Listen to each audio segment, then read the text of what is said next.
Wake up, gamers, because you're listening to the Big Think Dimension with Dan and Bob Video Games. Hello, everyone. Welcome to the Everyone Who's Ever Wronged Me Direct. Chris Wolfhart. That's a pretty good idea. I'll do one of those. Dr. Aggro. This may be an Xbox. Here on GigaBoots. It's the future summer game conferences. Yes, obviously. The summer of grievance. Look, if Phil Harrison did the Everyone Who Wronged Me Direct, I want in-person tickets. The sheer amount of Google employees and Xbox employees. Oh. It'd be a good time. Yeah, that would be a really interesting, look into the psyche of a man. And a lot of very factual information on all sorts of other people that I Yes. can trust and use as a source without vetting it by anyone ever. Hello, everyone. Welcome. Welcome to Big Think Dimension. We survived Summer Game Fest. Somehow. Mostly. Bobby, is he okay down there? Oh, I'm sure he's fine. Yeah. Aggro, do you need any help? No, I think I'm good. I'm just gonna rest here for a moment. Did you hurt your back? Yeah, I gotta say, carrying this podcast is real hard work. I bet. That's really tragic. Anyway, I'm about to go into Red Steel stream mode. 1 second.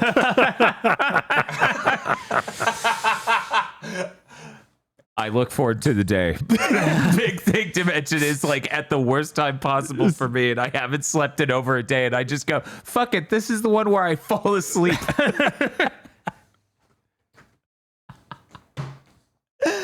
Fuck this shit. I'm going to sleep, motherfuckers. Enjoy talking about your fucking video games.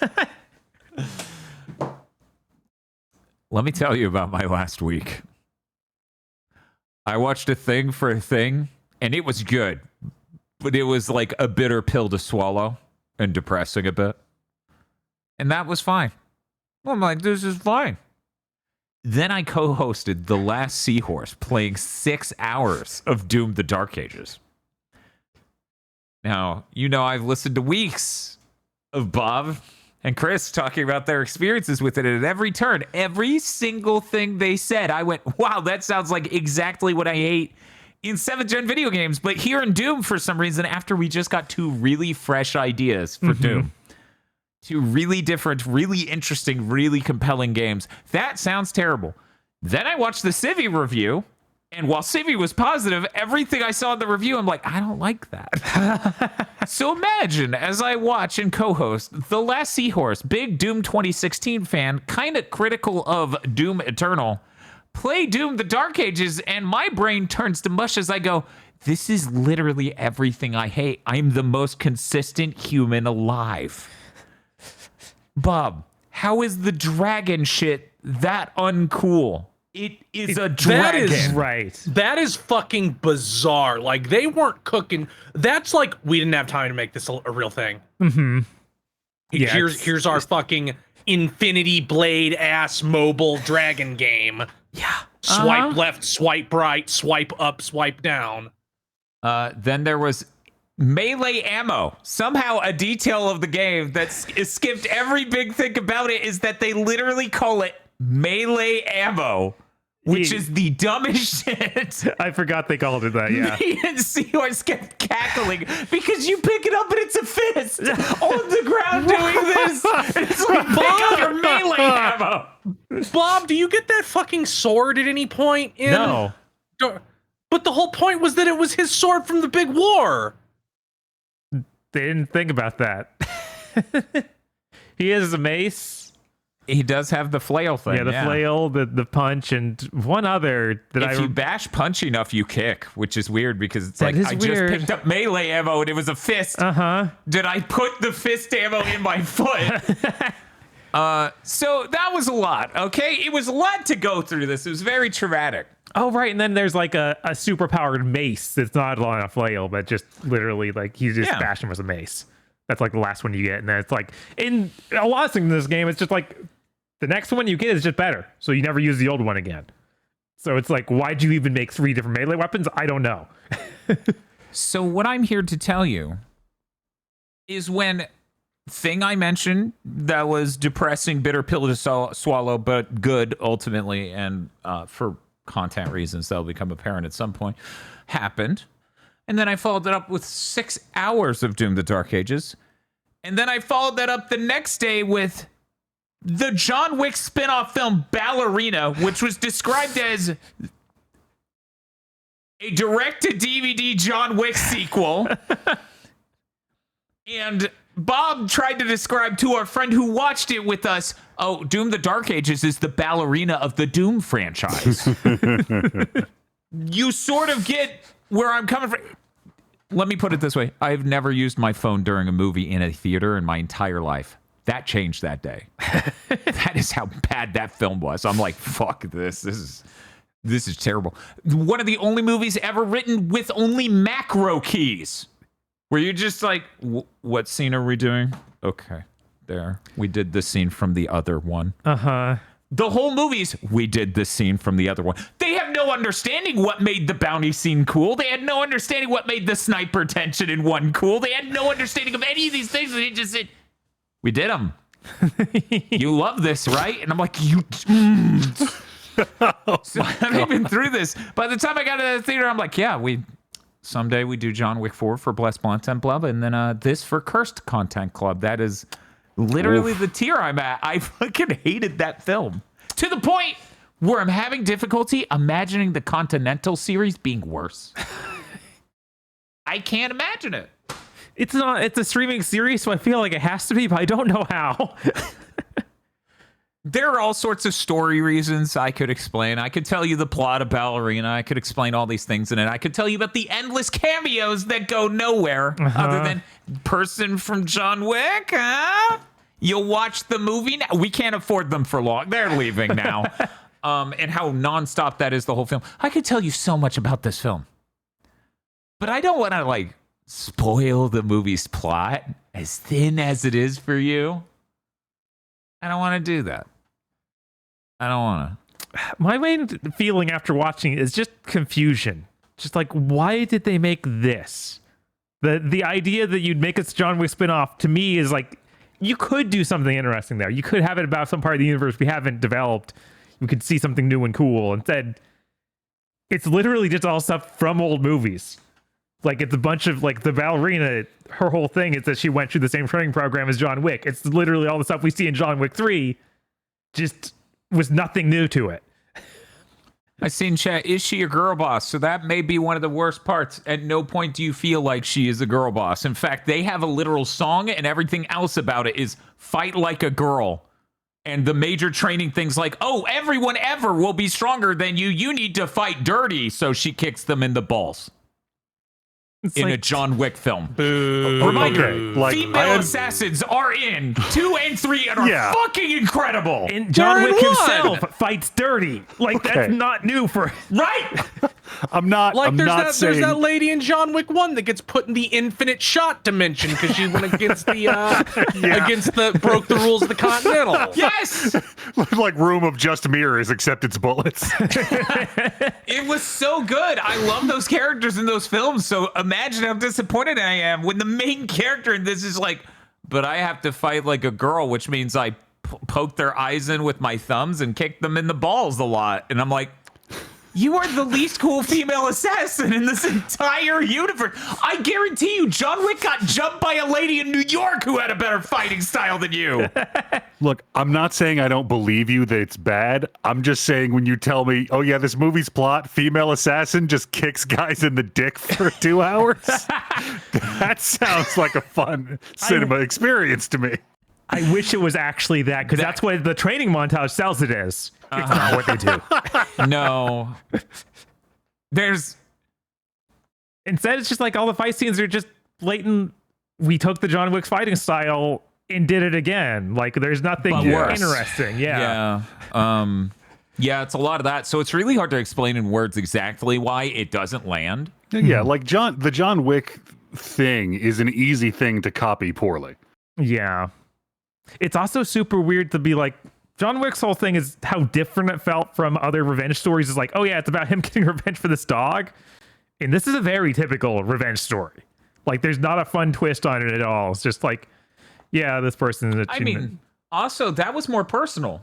Because it was about John's absolution. His soul was resting in him taking care of that dog and that being his parting gift from his wife. There are so many layers to that. Yes. This is dog shit. This is trite. Yes. It is garbage. Yeah, no, like there's no way you can do John Wick but and have it not be worse. So I always figured if you're going to spin off something in the John Wick universe, have a werewolf in it. Yeah. Yeah, No, sure. Like do a knows whole that. series of like shooting werewolves and never acknowledge that it's part of the main timeline. Yeah, so many plot threads just disappear from the movie entirely. oh yeah, there's so many sequences like that meant literally nothing. Great. Like, what's going to happen with that? 10 minutes later, you're like, oh, nothing. And I bet this will happen again in this film. And it does, don't worry. That Norman Reedus got to be on screen for a little bit. Are you excited? No. No, I'm not. Okay. Thank you, though. You ready for little Death Stranding excited. 2? I mean, no, because the moment I saw him, I'm like, they can't afford him. He's going to disappear from this movie in 3 minutes. So they're going to make another one, but this time Usada Pecora's in it, right?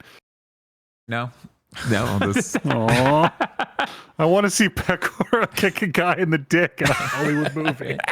Again, I feel like I really misled Aggro here because he Right. thinks that every fight scene's really leading into that. No, it's just like, It's just that training montage. it's just that training montage and a few fights after it because there's our first big assignment and all that other shit.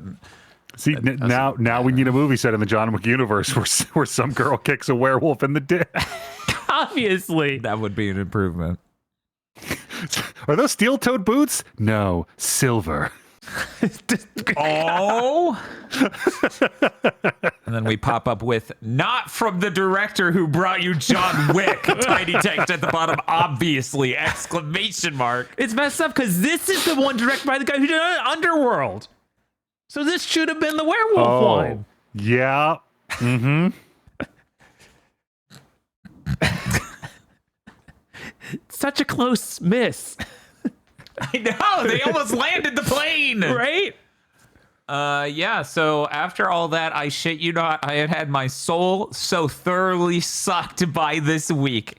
Having just come off the Summer Games Fest, I went, I'm not playing any demos, fuck that. But I actually technically played one demo. Oh, I played Tony Hawk Pro Skater 3+4. They don't have any of the goals in the demo. It's just, hey, you want to skate for 2 minutes in this park? And I'm like, cool. yeah, that sucks. All right. What's even the point? It's I like get one to- level. Give us No, a it's level. two. It's Foundry and You could college. have put goals on one of them. I know. It's weird that they didn't put any goals on either of them. If you were going to put goals on one of them, you could have put it on the Foundry just to be like, They know what should be here. Right. Just put there what you think is, it's just already done. We don't have to think. They can't get mad about what we did with college if we don't put the goals in college. Right. Yeah.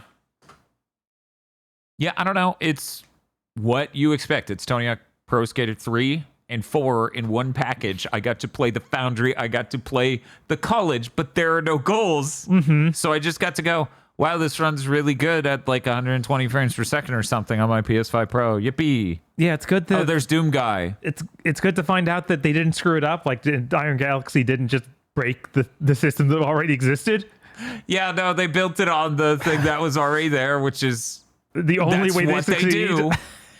You know, because they did the Killer Instinct stuff. They've done this so many times where they're just like, some other dev made a thing. We're here to just build more in it. Right. There is weird stuff about the college, though. They put grass in weird spaces, like in front of a ramp in a couple places. They put an ornate statue there, too. Yeah, when you can skate through it without being affected by it. So imagine, so okay. gameplay wise, it's not changed, but it's still like weird and annoying. Yeah, so they put Okay, what do you call those things that rope off areas? But it's not rope, it's technically ribbon. It's those poles where you extend out the thing and you can hook it into another pole. I don't know if there's a word for that. There has to be a product name or word for that exact type of way to rope a line off. Anyways, there are 4 of those around a really ornate, pretty, colorful glass thing. And you can just skate into it, tear that up, and then shatter the glass thing. And it's like, why is this here? Yeah, no, I tried the grind on those ropes several times. Didn't work. So I wish I had more to say about Tony Hawk Pro Skater 3+4. However, there's not much to say about it. It feels right. It looks great. Those goals need to be there eventually. I look forward to the worst parts of Tony Hawk 4 not making a return because I really doubt they're going to make the BAM shopping cart experience. I like that I was able to get this parade to spawn in college. So that's good. That's not gone. I was worried that with the goals being gone, we'd lose out on cool stuff like that. So you're hoping that you can get the Bam Margera shopping cart to spawn in Alcatraz and then have to write it down perfectly. Yeah. No. All in a, what the fuck did they call it?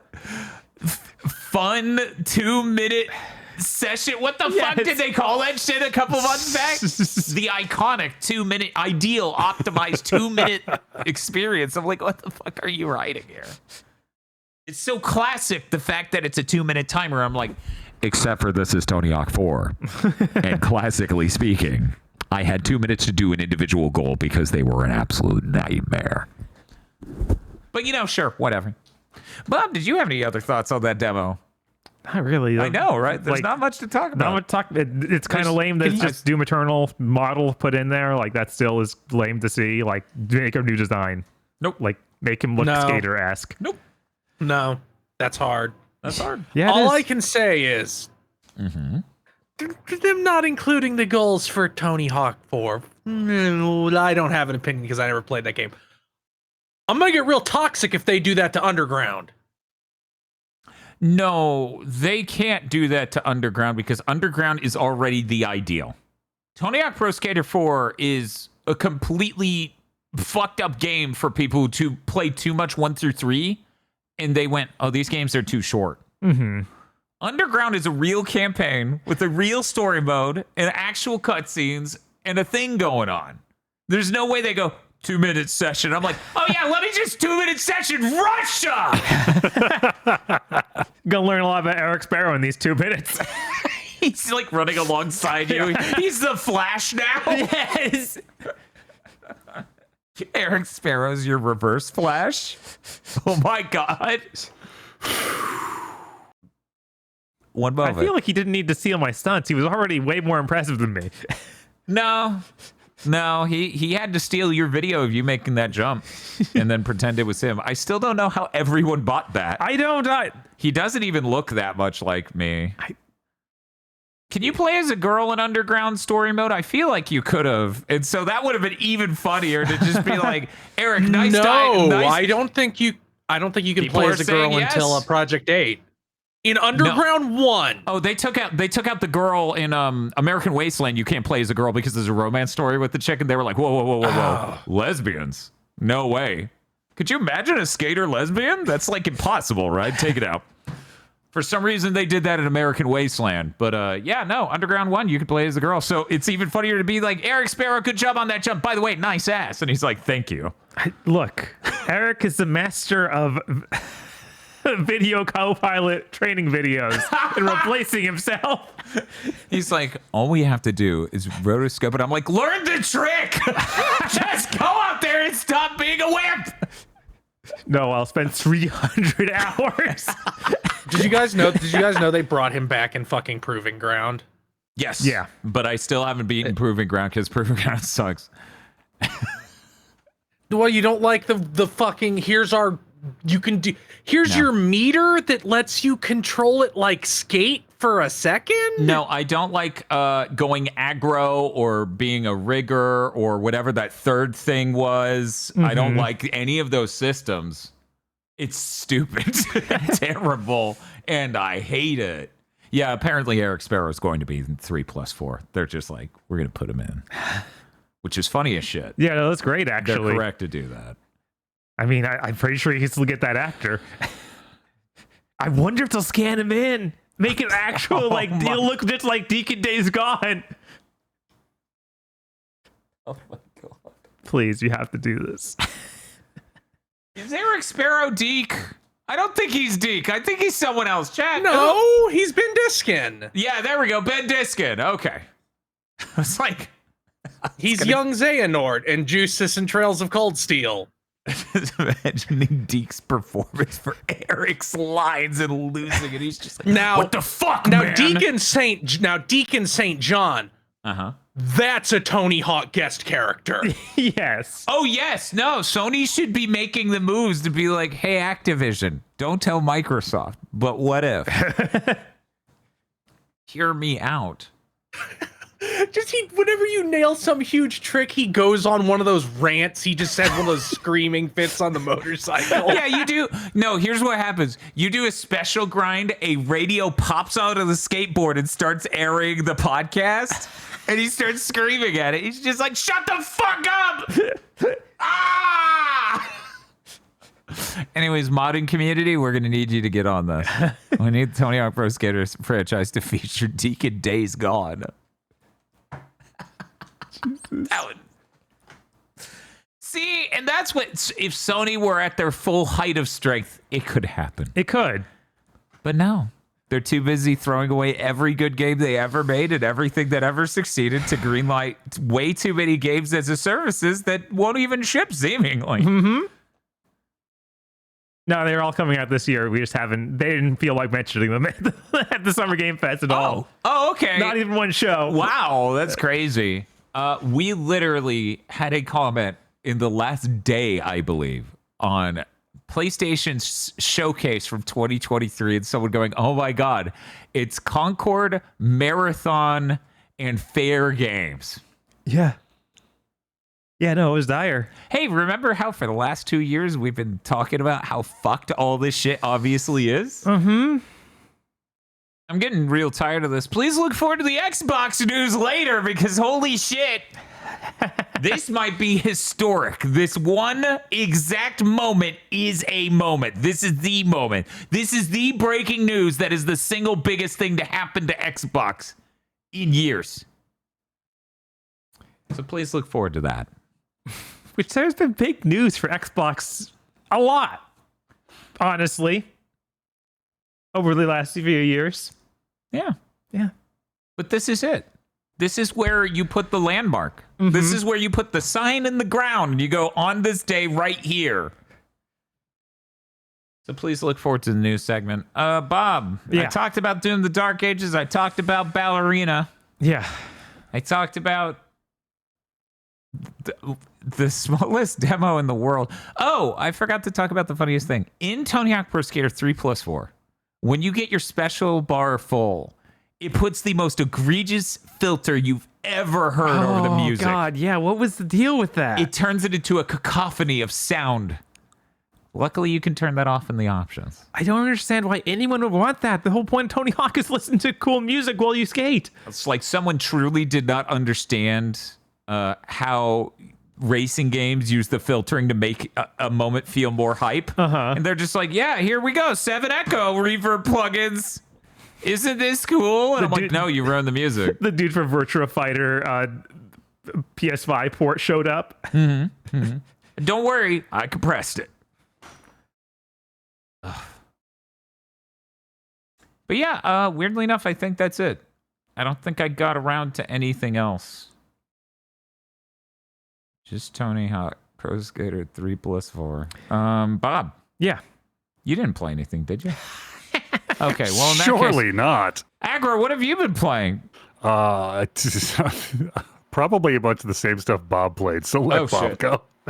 Hey, Bob, what have you been playing? Before I got into Steam Next Fest, I put a lot more time into the Nioh 3 alpha. Mm-hmm. That seems really good. That seems like it might be their best action game since they stopped making Ninja Gaidens. Oh, wow. Oh, I also played the Nioh 3 demo. I did not beat it, however, because that boss is a dick kicker, like they always are. Yeah, this time around I found it a lot easier once I went and explored the world. Like, they actually did a good job of making substantial upgrades findable in the world, so you feel like exploring is actually necessary, which is neat. Like, I felt like that was way better designed than before. I think the system with the ninjutsu / magic is smart, where it's like you equip them and then they fill based when you do attacks. Yeah. I think that's good. It kind of has the same problem that a lot of these open world games, like when a franchise gets open like this, have, where it's like, yeah, these guys, when I can completely dictate the terms of the engagement, these guys don't have a chance. Yeah. But then they're still like, oh yeah, we shoot a boss in the world. That sucks.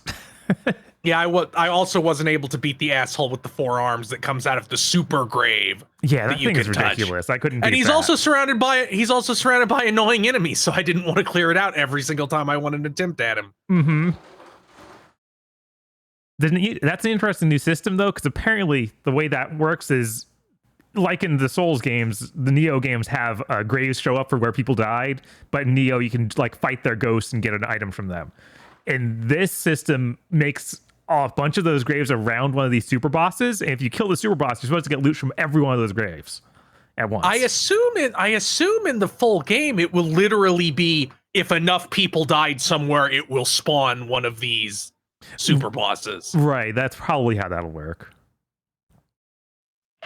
Which is a really cool idea.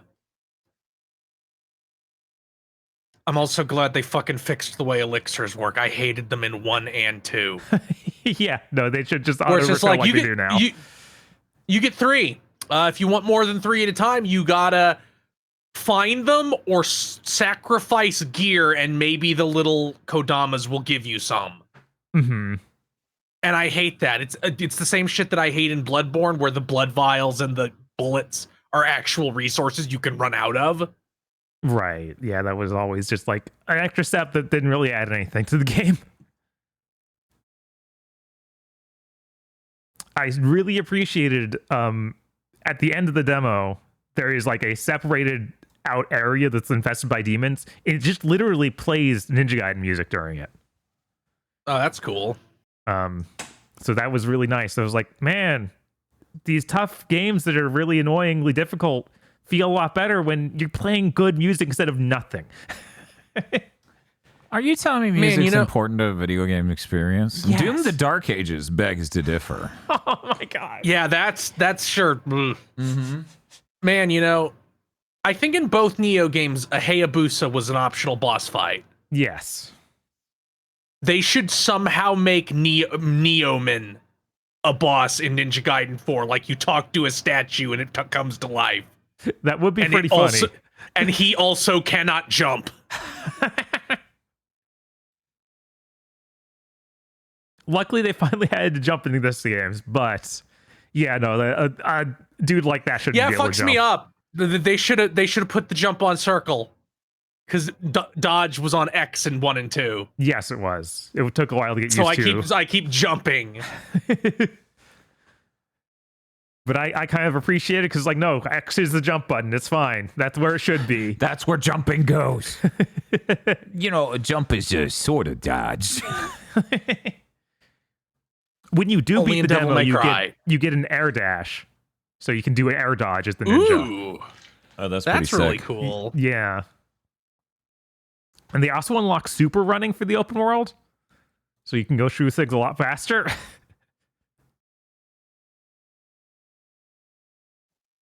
How fast? Black Panther fast, or How fast is Black Panther? we obviously. Are you talking about the spirit in Bloodstained 1? Well, no, Oh. Aria of Sorrow. Of course, Okay. that's the most. It's the iconic traversal ability for all video games ever, because you go fast as fucking hell. And then they nerfed it a bit in Dawn of Sorrow, and I was like, come on, They man. did. But the Ritual of the Night Soul, which I can't remember what it actually was, but I just called it a Black Panther Soul because it's obviously the same thing. That was fast as hell too. It is pretty fast. It's hard to gauge when we're moving to a 3D environment like this. I don't know if it's as fast as the Black Panther.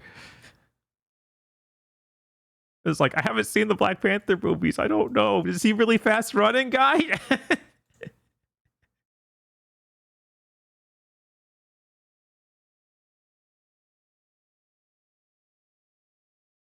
I also appreciate the switching during boss fights for, like, you can approach things totally different ways. Like, the ninja is all about the dodging, so the dodge has a huge window of invincibility. And if they hit you while you're invincible, you actually get stamina back. So it felt like I was always having more stamina because I would play a lot more aggressively. And then I switched to the samurai stance for doing more damage, and it focuses on parrying. But the parrying also has a much bigger window than in a lot of these games that have parrying. And that gets your stamina back, and I believe also knocks down the enemy stamina. I was like, okay, they've thought these things out. They've made it a lot faster, which I really appreciate. This feels a lot closer to an action game than previous Nioh games and most Souls games, honestly. But that's all I really had to say about Nioh 3. Did you have anything else, Chris? He had to step away for a second. Oh, okay. I have the wrong channel open. But I guess I can get to Steam Next Fest. Yeah, sure. Ninja Gaiden Ragebound. They put out a demo. Real quick, before we get into this, I paid money, technically, by digitally pre-ordering Tony Hawk to be able to play a demo that had far less to say about it than your demo you got to play for free. Yeah, I played that Nioh 3 demo for 6 hours, I think it said. Yeah, that thing's long. Yeah, it's huge. I think I only played Tony Hawk 3+4 demo for 10 minutes, and then I went, yeah, it seems correct. Okay. There were a bunch of demos during the Steam Next Fest that were free, and I played for hours. So yeah, that sucks. I don't know what they were thinking with that. That feels terrible. They like pay extra money to get this demo. It's basically got nothing. Oh, right, and always after you beat the Nioh demo, they let you do a survey and tell them stuff about it. So that's cool. I would like 60 whole frames a second, sir. Yes. And they're like, we know. And then they always do a nice summary of what people submitted and usually what all changes they made. So that's always cool to see. I hope they do that again. I was wondering while playing this, if maybe Stranger of Paradise 2 was canceled because of Square Enix and they rolled ideas from that into this. Huh. Just something about the enhanced focus on the parrying and generally faster things going on. I was like, maybe in the switching classes too. I'm like, is this all run off ideas from that? That'd be cool. Like, this is a really good game now. I don't know. They've been covered up so much. I don't see when they would have shipped that, because they shipped something every year since they released it. It's true. Like, they released Wolong, the game nobody played, then Rise of the Ronin, and then they're releasing this. Yeah, and two of those are open world games. Yeah, I'm not even saying that would have been already. I'm saying, oh, we're rolling the ideas into this game that would have been like another 2 years out into this one because financials didn't work out. But we'll see. So, Bob, you were starting your Steam Next Fest. Yeah, Steam Next Fest. Ninja Gaiden Ragebound. Hey, that game's really cool. Yo. It's got a lot of great pixel art. Cool. Game Kitchen, the guys who did Blasphemous, worked on it. But it doesn't play anything like Blasphemous. It's a really fast-paced, just linear action game. It focuses a lot on like classic Ninja Gaiden stuff. Like, yeah, one hit will kill a ton of the enemies. And they have a new feature that kind of reminds me of Shinobi PS2, where there'll be enemies that have like a marker on them that are that'll, if you kill them, you'll get powered up attack. So you'll power up your sword, so your next hit will kill basically anything. And then they introduced the thing where you have two protagonists. You have the regular Hayabusa style ninja and some Spider Clan ninja, and she's like a spirit that infests you. And her attacks are pink, and yours are blue. So you have to kill enemies that are highlighted as pink with the pink attack to get a powered up attack for the next attack. And it's not like, oh, that doesn't mean the enemy who's pink is invincible to other attacks. You can kill them normally, but then you don't get the bonus. Oh, okay. So it's all about trying to line up the bonuses in order to just kill everything in one hit, one after another. And there's also a bunch of movement mechanics, like you can do the wall jumps, you can bounce off of enemies by doing like a ninja like leap sort of thing. Mm-hmm. And that lets you extend your movement out a lot more by using enemies as platforms. For the sake of the audience, I'm going to look up when Steam Next Fest ends. Okay, it ends Monday, so June 16th. Whew. So for anyone who wants to try these demos, some of them actually do disappear. They do. I don't know which ones. They never Make it clear. Right, they never make it clear. But this is really good. I'm super excited. Pixel art's great. I don't know exactly what the story's going to do because they actually cut out a bunch of the story for this, and they're like, yeah, don't worry about it. We'll have this will all make sense in the full game. And as far as what we're doing here, you don't get to see it. Fair enough. Beating it got me a hard mode. Okay. Hard mode actually reduced the checkpoints in the level. Okay. And added a lot more enemies. Cool. It was pretty devastating. And I got like halfway through the first level and then it froze. So I was like, I'm not doing that again. That sucks. Yeah. That's rough. But I do intend to go back and try it again because it seemed pretty cool.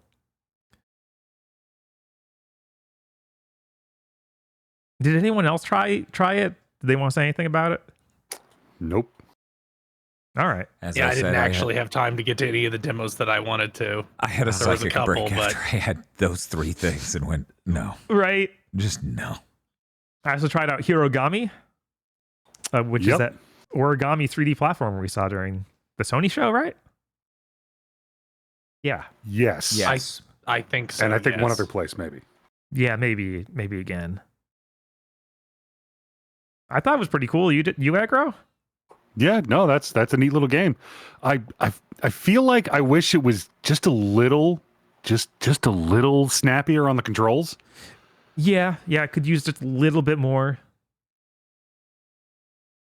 But no, it's a 3D platformer where you poke cute enemies and jump on things and find hidden areas. What's not to like? Right? You transform into different things with the paper craft. Like you beat a pig in the demo and then you get to turn into the pig. Pretty neat. I don't know what kind of message it sends to children that after you beat up a pig, a little heart comes out of its head and it's very grateful.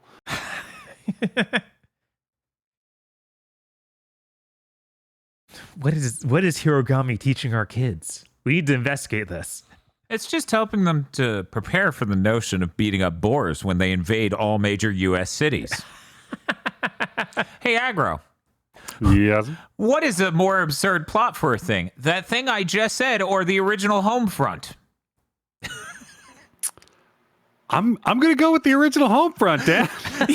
Okay, there we go. I think I have a leg to stand on. Thank you. I now release the stand. I'm sitting back down. Feel free to go ahead. I mean, you're not wrong.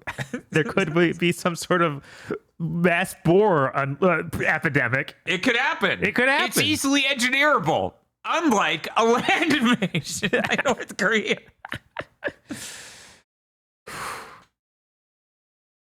I also tried out Burning Sword, Death's Son. These are words. Did anyone else try this? No, that was one of the ones where the demo wasn't out during the show, and I forgot the title to go back for it. Oh, was that a show? I don't even know if it showed up in one of them. Mm-hmm. Oh no, I remember typing that like 10 times. Okay. This is a Chinese-made martial arts action game where you play as a cool dude who has a fire sword, and you do kung fu movie stuff. It's pretty fun. My computer could hardly run it, so I set everything to low, and then it was able to run it okay. It looks hilariously bad. But then Well, you Bob, see these incredibly bad-looking models and environments and really well-done choreography, which is always a fun mix. Oh, that is a fun mix. Holy shit. It's like it looks like Reboot, but they're moving like a modern movie. Jesus. So I had some fun with that. It actually has an English dub even, so you get to hear your main character use it whenever he uses his move, like his L1 square move, he yells, "Fire Death Palm!" So you Ooh. just hear that over and Hell over yeah. again. It's great. It's kind of like Travis. It in is. No More Heroes 3. You got parrying, you got dodging, and you have a system that where if you break down a guy's stamina enough, you get to absorb health from them. Like you see their veins, and then you do some weird kung fu move where he like touches their chi points and punches them real hard, and then heals. Nice. So yeah, it was cool. Definitely want to see if it comes to a console, so I might be able to play like a real looking version of the game. And it definitely feels like it's a little loose on a lot of stuff, like the dodge and stuff just doesn't feel quite up to snuff, but it's enough to be like fun. Just I can sense when it's going to ramp up the difficulty and become bad. I also tried out the Baki Hanma Blood Arena game. Oh, cool. This is the game based on Baki the Grappler that is Punch Out. Ah. It's weird. It seems way more mashy than Punch Out ever is. But it still involved a lot of like, okay, learn their moves, time the dodges, and then counterattack them. But instead of like a single counterattack, it's like mash the buttons a lot every time. Yeah, it's not great, but I kind of still want to see the rest of it because it's got fun animations, and I don't think they actually tried to like work this into the real timeline of Baki anywhere. Like it starts out with fighting. Yeah, you fight Muhammad Ali's junior, and then it goes into you fighting the karate master dude, and it seems like there's going to be no like story reason for any of this to be happening. I'd rather have that than here's screen caps of the anime Absolutely, with a filter over them. Hunter x Hunter is real bad. It's terrible. Oh, I wasn't even thinking of Hunter x Hunter. I was thinking of Fairy Tail and Infinity Strash. Yeah, no, and Hunter x Hunter comes in at the exact same level. It's dire. Infinity Strash is like the hallmark for these things now. It is. Oh. But that game is not good, but I still think you should try the demo if you like Baki at all. It's fun to just see them do this to it. Which it's you don't do any grappling. Like this is straight up a punch out style thing. So you just punch. Uh-huh. Which is very strange. Which I know also in the anime, he doesn't do all that much grappling compared to how many of these things are just like bizarre move that makes no actual sense where he thinks he's a cockroach. Look, it's a martial arts manga. Grapples never work on it. Every character has the magic condition where they have 18 times the range of motion on their joints as a normal human, so all submission holds are useless against them. Mm-hmm. And it doesn't matter how many times an arm is shattered into pieces, it will still work. I also tried out WTF Waifu Tactical Force. I am aware of this. There's a demo for that? There was an alpha test for that. That was the thing that during the Future Game Show, it skipped the video, so we weren't able to see it. Oh, yeah. Yeah, that was fun. That was a fun loop. That was a fun death loop. This is a 2v2 elimination shooter where it has rounds kind of like Rainbow Six, but it's just 2v2 killing each other. Okay, do you have, is it Counter-Strike style? Do you hold a knife and run faster?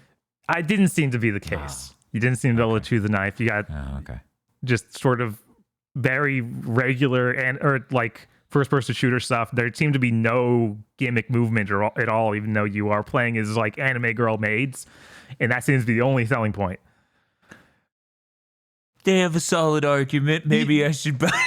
Maybe. I'm looking at this. I'm thinking this through. I think that the best part of this was actually when you boot it, there's a launcher, like a lot of PC games have, where it's just like, here's your launch window sort of thing that will have an update. Mm-hmm.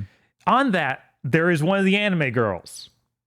If you shake the window, she falls over and has to stand back up. You shouldn't have told me that. You shouldn't have told me that. It's okay, though. I think that the alpha must have had some problem because I think they put out an update that deleted itself. So I tried to play it again like yesterday. It's like, it's gone. I opened the folder where it is, and all I see is a text file that says thank you. Bob, Then you really shouldn't have told me that, because now I'm upset that I don't get to shake the box. Yes, the box is fun to shake. Maybe there's some way to re-download it. I don't know. But that's Waifu Tactical Force, everyone. You can't play it anymore. So would you recommend it? No, I guess not, because that would just be mean. That's so sad. A moment of glory and hedonism that may never come again.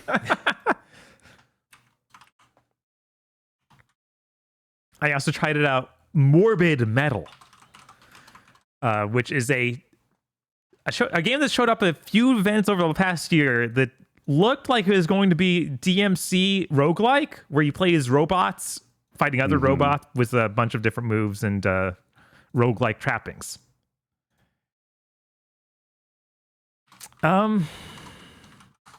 So this is the first of several games I played where it's an action game that you hold the attack button to do a combo string, and that's the only combo string you get. So is that a thing happening in like Genshin-esques? Is that I don't a thing? know. I mean, in Genshin, I'm pretty sure on all the ones that I've played, you actually have to hit the buttons. Okay, because all I could think of is this would make sense for a phone game. Right, this feels like a phone game. But they don't. But I mean, each character only has one combo because there's 45 characters. Mm-hmm. And this has 4 characters, and each character only has one combo. That's the same, right? No, that's those numbers come out way different, actually. The demo only may try too, so maybe the others have combos. Kind of an order of magnitude difference there. Not sure if you noticed. Yeah, and then it felt kind of like the ZZZ, because it also has this thing of each character has like 2 special moves, and that's the entirety of the depths to each character. And I'm like, you're trying to be a roguelike DMC. I need more to draw on here than this. Other than that, cool aesthetic.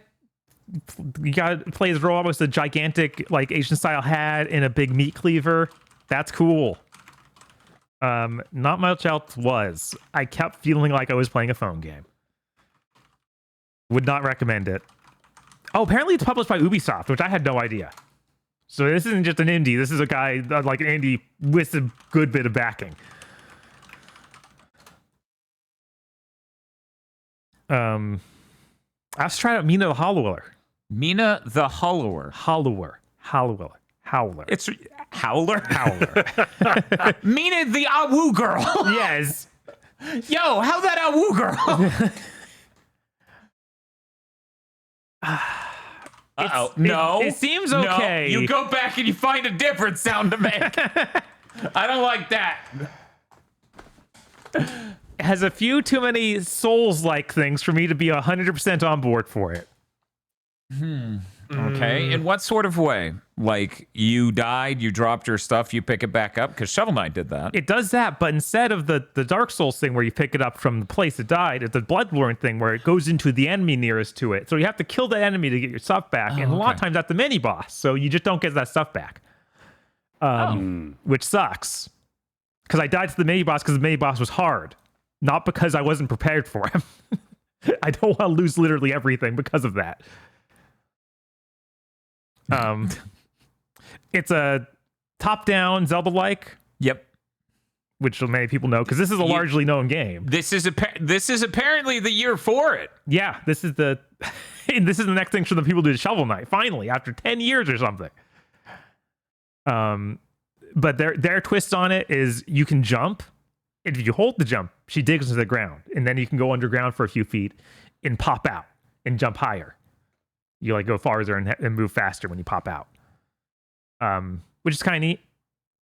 I feel like with the way they want you to dodge certain attacks, I wish that the jump was faster and I could get into the ground more quickly to dodge stuff using the ground dig. But maybe it's just something that it'll take some getting used to. From playing Pit Pastrella, I found out I'm just kind of bad at these top-down games where I can only attack in 4 directions. It is very like stiff on those 4 directions too. Like there's no 8 directional angles. There's no sweep. It's all just you have a whip that can go in one of each directions. Yeah, there's actually 2 different other weapons that they hadn't shown much before this, as far as I know. Which you get to select your weapon at the beginning. You don't get to swap it later. I assume you'll find those later in the game because of the way it was paced out. So the other two weapons were a shield and hammer, which you can actually hold down the attack button. She blocks with the shield, which is kind of neat. And then the hammer will charge up and you do like a big hit, but like you get locked in for a second. And then daggers, which were a little faster, but I didn't mess with that much, so I can't say much about them. I need to play this demo more. I think the art's great. I like the story that's already going on. Apparently a hollower is some sort of Holla holla girl. hunter of the undead, and then on top of that, she is also the inventor of some sort of magical item that is sealing the undead in this town that she's visiting. So she's back there after 10 years to repair it for them, which seems like a neat setup. Yeah, I'm still excited to play more of it. So I think I've already bought this game like 10 years, 3 years ago. Yeah, I think that's right. I didn't get in on the Kickstarter Okay. because I was like, "You're fucking Yacht Club, Right, you don't need, right, you don't need this. Maybe I did that too. I don't know. I need to double check. But yeah, I wish I had like a sword sweep like in Zelda. Like it's so, or a way to lock in my direction I'm looking. Because that's what I find to be my biggest problem with this in Pipistrello. Is like I want to be able to like walk back a little bit and then attack forward, like to dodge something. Instead, I'm like, okay, I have to walk to the right and then tap really quickly to the left to hit the attack button at the same time as it to actually get the attack out and dodge the enemy attack. I just have a really hard time doing that. I don't know what it is about these games that makes it that much tougher. Did anyone else try it? No, unfortunately. Yeah, I did not have time. I was going to ask you. You played Pipistrello. Uh-huh. You've played this. Do you have a stronger attachment to Pipistrello over this? Is it doing more for you there or here? This feels like such a small taste. I don't know. Okay. Because Pipistrello also, like, I think it introduces a lot of its mechanics more quickly in the demo it had. Mm-hmm. So I got a much better sense of everything in it. And even that started adding a bunch more movement stuff after the demo that was like, okay, this is really interesting. So right now, Pipistrello is on the rise. How do they feel compared to each other? Because I had two people tell me that they think Pipistrello controlled smoother. Like, did you notice any kind of disparity between them at all, or they weren't dissimilar enough to notice? Pipistrello has a lot more moves and ways to move, so I feel like that makes it easier to move in. Whereas, like I was saying with Mina, you have to do this jump and then this dive into the ground to do your main movement stuff. So it doesn't feel as immediately satisfying. So yeah, I'd say that Pipistrello kind of has the upper hand as far as that goes. But again, they might introduce more mechanics later. This demo is only like 10 minutes. It's super tiny.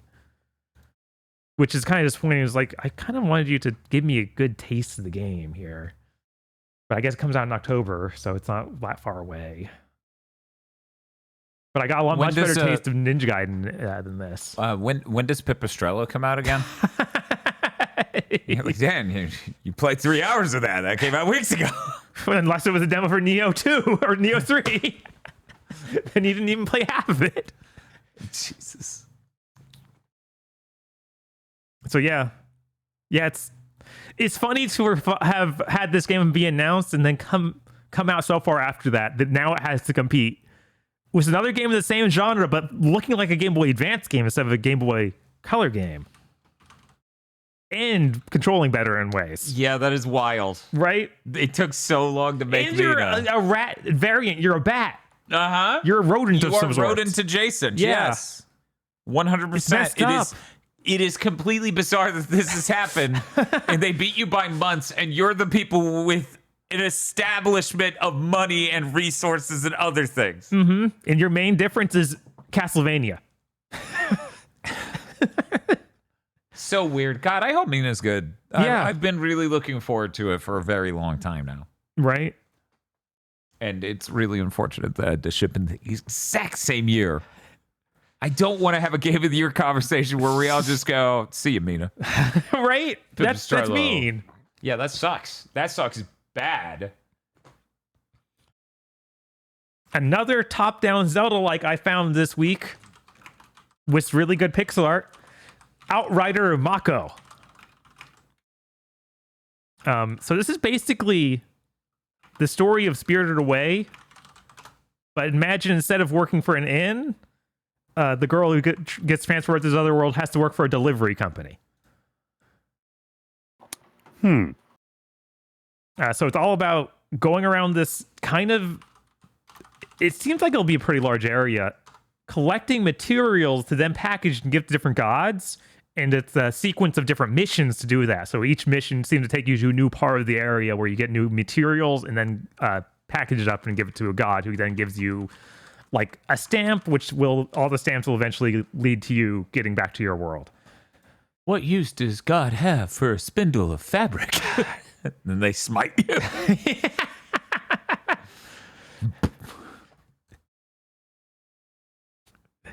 Luckily, these Japanese gods do need things, and they won't just kill you for for implying that they would need this. Oh, okay. But yeah, really nice like pixel art, tons of little moving things. I honestly am like surprised how much is moving in the environment in this game. Like you'll go to the main town hub and a bunch of NPCs will just run around next to you and like basically they're your hype train.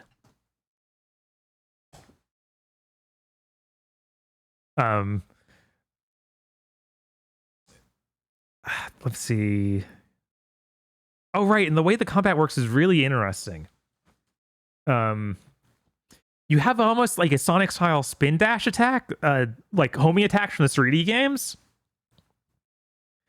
So when you jump, you'll lock onto dudes and then you can dash right towards them and attack them. But that's really dangerous. You can also jump on their head, coat them in goo. And then you can stab them if they're coated in the goo, and the goo splashes everywhere, and that does extra damage to stuff around them. I was tired of the background removal, deleting your arm entirely multiple times, so I had to throw the blanket over the couch. Okay. I forgot that's how we prevented that. Why the hell is it acting like this today? And then I looked over. Oh, right. I was a little freaked out. I was like, is there a spider behind me? No, it wouldn't take me that long to kill a spider. No, once you started doing stuff back there, I was like, okay, it's not that. Thank God. There's like an absolutely enormous, like, fucking Kamen Rider costume looking Spider-Man behind you. But yeah, this game seems really neat. Definitely check it out. Like, it's definitely one of those that just fly under the radar. I'd heard about it a few months ago because I think Gamatsu posted a trailer for it. But otherwise, I would never have seen this game because it didn't show up at any events this summer game event season. There was room for it. There was. I guess I couldn't afford to get in. That's all I can think. Oh, man. The next one I played. This is honestly one of my favorite demos of the whole set. Absolum, which is spelled ABSLUM. It's the closest thing to Dragon's Crown I've played since. Those are big words. They are. It's basically a hand-drawn 2D beat 'em up with D&D style setting, but it turned into a roguelike. Which kind of works in this case because they've made a bunch of different paths to go on in this environment you go through. So each time you replay it, you can take a different path or find something else hidden in the environment. There's like this creepy cat that shows up at the beginning of the area if there's something hidden, so that lets you know to go look, like hug all the walls and try and find something. It's got a really nice art style. The combat works. It's got a weird system with a dodge. So it's a side-scrolling beat 'em up, but you have a dodge button. The dodge button works as a parry if you dodge straight towards someone's attack, or if you dodge up and down, like you'll go off of the direct line of attack, and you'll be able to dash back towards them and counterattack. And that lets you do all sorts of neat combos.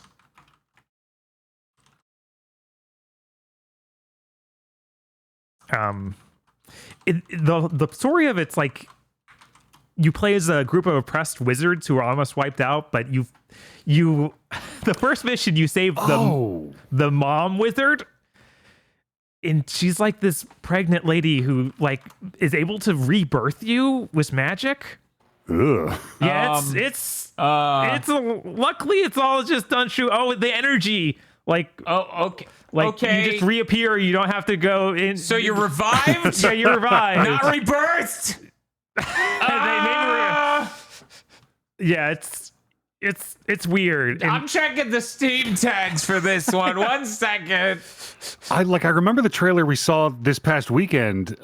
We saw this show before then. Looking at these other characters, I now remember like the cinematic trailer they made for this. yeah, they showed this off a few months ago, I think, with IGN, and it was a really cool, just random.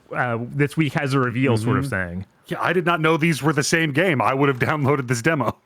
Yeah, this is really. I think I put like 3+ hours into this. I had to stop myself because there was more to do in the demo. I was like, I'm gonna have to redo all of this when the game comes out. I don't know when that is, but I don't want to do that again. But yeah, the different unlocks are stuff like getting new moves to your characters that you get to choose at the beginning of the mission, and then as you progress through the levels, sometimes you unlock just a brand new move to use out on that run exclusively. So each time you kill a boss, you get to choose like a brand new move, like either a combo ender or something like I got a thing where it let me charge up my heavy attack, do a super heavy attack. I got another thing where mid-air attacks were altered in some way.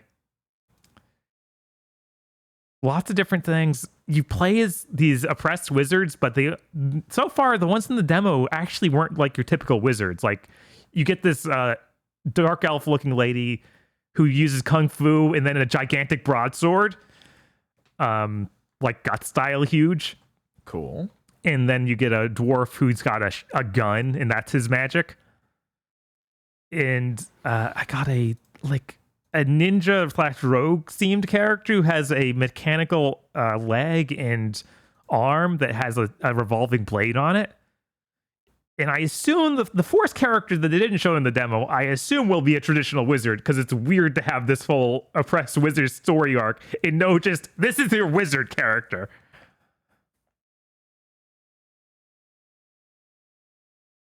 But yeah, everyone should go try this. This is really, really good stuff. This is the first thing that's original IP from .emu, I think, the people who published like the different Lizard Cube games like Streets of Rage 4 and Shinobi Art of Vengeance and stuff.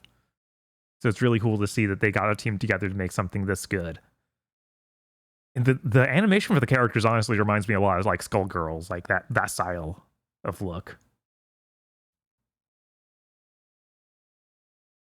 But that's all I had to say about that.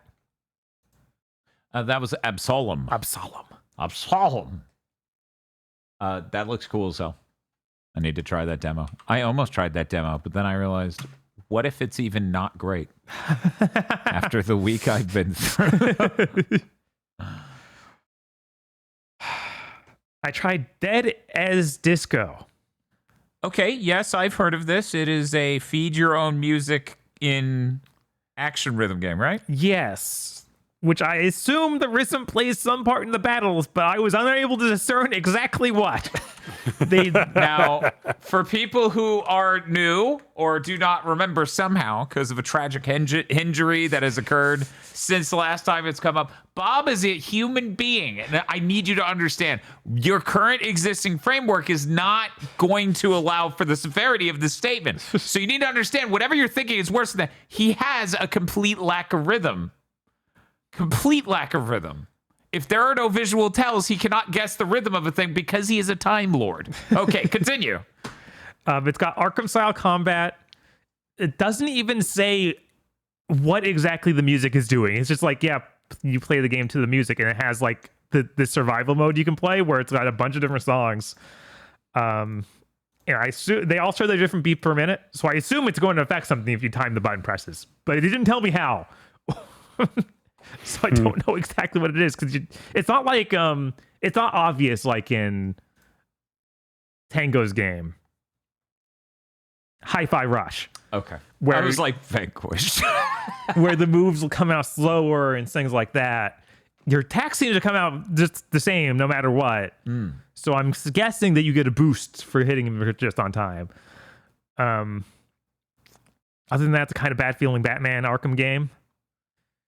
That I played the story mode. The story mode kept playing a terrible remix of Maniac. What you mean, like she's a maniac? Yes. Okay. Yeah. Our style looks kind of nice.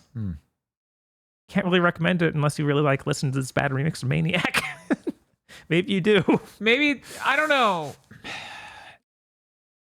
I feel like depending on how many combat rooms there are, the ironic enjoyment even may just drain out of me entirely.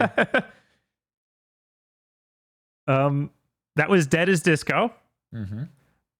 I also played a little bit of Liuin's World, which is Liuyin. Wait. Liu. Yin. Yeah. Liuyin. Liuyin. Don't worry about it. What's the next world? World. Okay. This is a hack and slash game with Metroidvania elements, according to the Steam page. It's got a cyberpunk look to it. I'm now just thinking about that guy again who reviews those as seen on TV tier products, and he goes, "They say it's going to cook your fries faster. They say it's able to do this and that." This is how Bob's Steam Next Fest is going to go in the future. I didn't play it enough to get to any part that was even vaguely Metroidvania-like. Oh. This is the second game where I held the attack button and it did a full combo. And there was no way to do variations of that combo. So after a few combat rooms, I put the game down. Moving on. Would you care to elaborate? No. Okay, Bob, what's next? Aero Machina Test Flight. Spell that? Aero Okay. Machina. All one word. All one word. Test world? Test Flight. Test flight. Okay. Test Flight's just the name of the demo, I guess. Sure, yeah. Because, that's what you call those. Right? Yeah. This was a really cool low poly 3D platformer. You played this anthropomorphic shark raccoon creature. Raccoon? I don't know what it is. Okay. But he's got a wing pack on, and this actually does have a Metroidvania style layout. Well, I guess a Metroid style layout because there's no like RPG elements. It's all just new powers to get new areas. So you start out with just your little jetpack, and you can do like an air dash, and then they add in you can glide, and then eventually you get a double jump. And it all kind of chains together to let you do pretty fun and interesting moves. It's also got some really basic combat that feels like it just very simple hack and slash stuff. Like you have this few hit combo, you have a gun, and you have a dodge. So it feels fine. Like it's not sitting super deep, but it's not trying to be. And yeah, I had a lot of fun with this. It also, this area they put you in has a bunch of different stuff to find. Like you'll get basically your missile packs where you get more ammo for your gun. Stuff like that. In extended health. So it is very Metroid-like in that sense. But yeah, really great art style. I always enjoy seeing low poly stuff. Some of the environments are pretty simplistic looking, like very flat. But it seemed like in the second half of the demo, it started expanding out and being like, okay, this is still low poly, but we're doing a bit fancier stuff. Like we'll put statues in the environment and do stuff like that to make it stand out a bit more than these air ducts you've been in.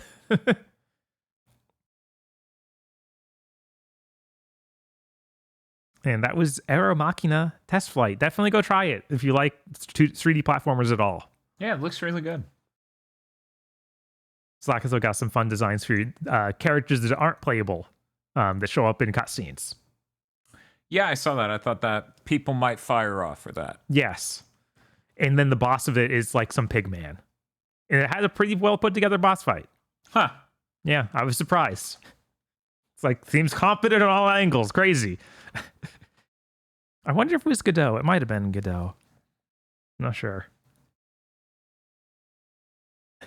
Oh my god. Solo leveling. Arise Overdrive. Oh man, the solo leveling heads in chat are gonna love this one. Solo leveling what? Arise Overdrive. Okay. Okay. So is this a shitty licensed game? As your attorney, you don't have to answer that question, Bob. It is. Oh no! Does it feel like a mobile game specifically? Yes. And this is the third game that's hold the attack button to do your combo style game with two special moves on different buttons. But now it's only one character. It's the simplest it's ever been. Why is this happening? I don't know. Did something? Well, did that's the the game? only that fit. That's as complex a game as people who like solo leveling can handle. Yeah, no. This is my first experience with the story of solo leveling. Seems pretty rancid. Seems terrible. Maybe I should watch an episode of the anime and find out. Because, oh my god, this is the most like, what if there were these rifts that open up in the real world and people went on MMORPG style raids and them. Oh, and you play as this guy who he gets killed, but then he has to make a contract with some darkness, and that makes him super powerful. And he might be evil now. We don't know. Like, this is the worst. Sounds like we're really sleeping on. Crunchyroll, why do you keep doing this? We're really sleeping on this episode of GigaBoots here. I don't. What are we doing? Does Crunchyroll just have like the exact? Crunchyroll has the same problem as like every company where it's like our tastemakers are terrible. Yeah, they must be going to Korea to find the worst manhwas imaginable. Like, that's all I can get from this.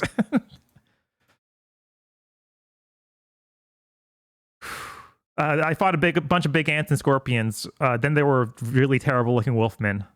They all involved just mashing on them for like probably 3 or 4 minutes. And then they died. Kick any in the dick? No. I know, right? So that was rough. That was solo leveling. Arise Overdrive. If anyone wants to go experience for themselves, maybe you've watched the hit anime, which I'm sure was actually a hit and not just advertised excessively by Crunchyroll because they paid for it. One moment, we have a new co-host. He's just gonna hang out over here next to Bob. Which season of Arrow was this? I veto. No incels on the podcast. What? I'm sure he's a really nice guy if you just get to know him. Bob, how obvious is it just from what you played that he's an incel? Like, wanna lay on the floor with 100%, this guy. dude. I wish I knew how to quit, you solo leveling guy. Are you spooning down there? I knew nothing about this until today. Like, I knew it existed and that it was isekai-esque. So I read the plot summary and I'm like, this is like when another culture picks up on something, but they're like 20 years behind. Like, this would have been wrote 20 years ago, I feel like. It's like, what if one guy could level up, but nobody else could, and he was the strongest and had the biggest dick, and everybody liked him, even though he was completely repellent in every way. And like, we've done this already. We've done this several hundred times by now. Yeah, I feel like this was really big in like the 2010s. Like This should be in that first wave when jobless reincarnation got real big, and this is like the ripoff that happens the next year. Mm-hmm. Like, this is what Sunrise put out because they didn't understand what they were looking at. Although this is an adaptation of an LN, so maybe that LN literally is that old. Maybe. Or manhwa, whatever.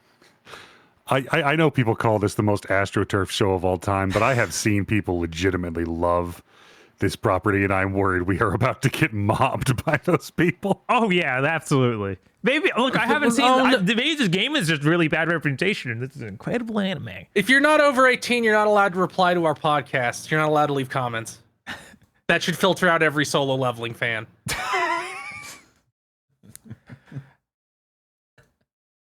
The only time I've ever seen anybody talk about solo leveling is it's one of those people whose their icon is Beerus, And all they talk about is how powerful characters in shonen anime are.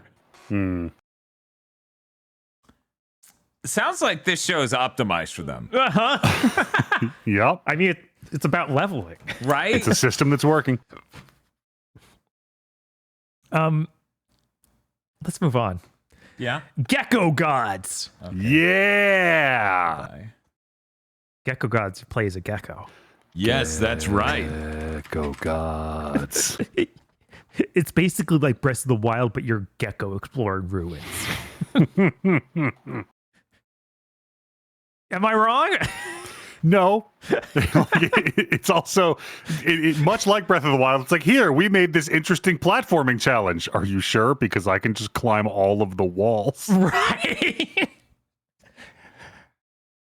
Yeah, it seems like a much more just sort of game to relax and explore these neat areas as a gecko than any sort of like challenge. Like, that's not what you're here for. Mm-hmm. Yeah, it's like, welcome to the room. Go activate the 2 buttons. But also, you are a gecko, and your 4 little feet are going. Yes, at all times. Oh, you can air dash too, and you can air dash into bugs and eat them, and then you get puts in your catalog of bugs you've eaten. You have a button that contextually interacts with things when you're close to them, but if you're not close to them, he just goes, wah. Yeah. Which is a sound I do not think geckos actually make. I've owned several geckos when I was younger. Did you try to do things to them to get them to go? Wah? No, I would hold them and stuff. I wouldn't like poke them until they went. Wah. Well, then it seems inconclusive. Yeah, so I don't know. far. Maybe they could do it. This is genuinely the most like centered and grounded and calm I have felt playing a video game in years.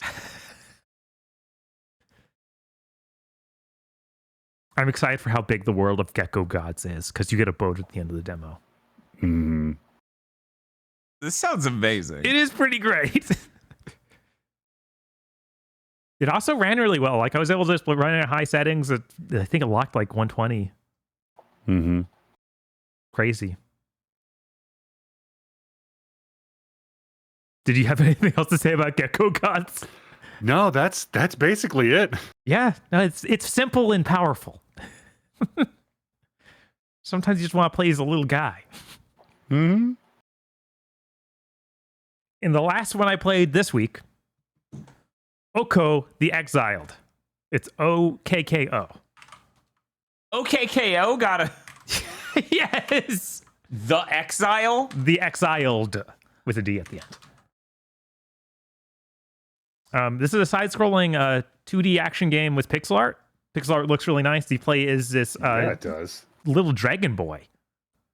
But you are Dragon Boy. He's a dragon boy? This isn't like an Oni? Yeah, it's not an Oni, surprisingly. It's a dragon. You first seen in the game, he has like a big dragon tail. I haven't looked it up. He's got 2 red horns and a club. I know. assume he looks exactly like Rahab. Not at all. Oh, He's red. He looks more like an Oni, like Aggro say. damn. But yeah, it's really neat. It got a structure kind of like a classic Mario world or Goemon, where you have the open world. It's just a map you can explore and select areas, and then you go through an action-based mission. And then his moves inside a mission are stuff like he can stomp the ground real hard that knocks stuff out of it. So there'll be like radishes and other things planted to the ground that you can not get out to either get money from or whap with your big club to hit into enemies. Nice. And you can also do that to weaker enemies and hit them into other enemies to kill them. It was a lot of fun. It's pretty simple. You also have a pogo stick move, kind of like DuckTales or Shovel Knight, if you want to get a little more modern, where you can bounce off enemies and get new areas like that. You know what's weird? What's that? I never see DuckTales fans be like, whoa, whoa, whoa.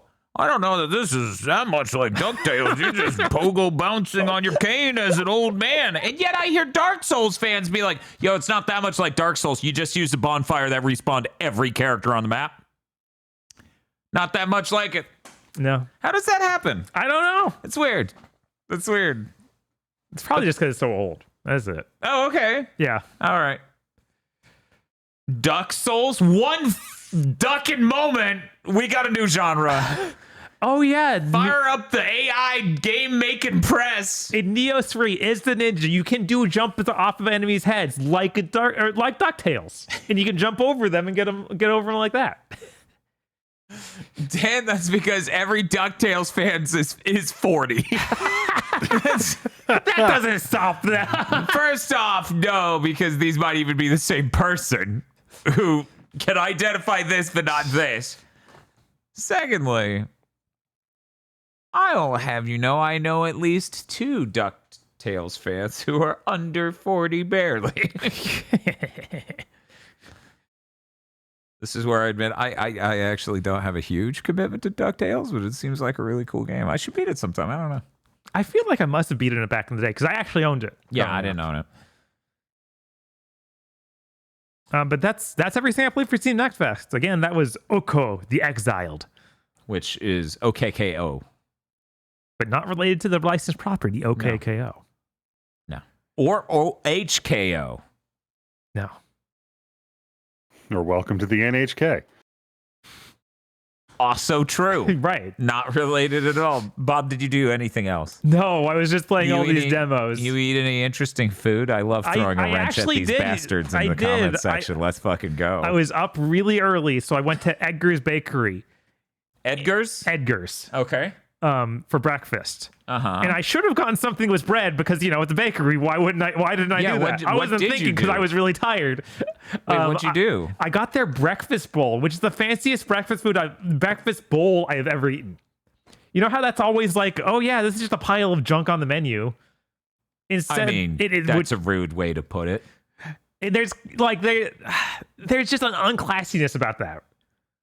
But this is that same idea, but all their stuff was really high quality. So I like really nice cheese grits, really well-made scrambled egg, and fresh tomatoes, whole halves of like new potatoes just shoved in there.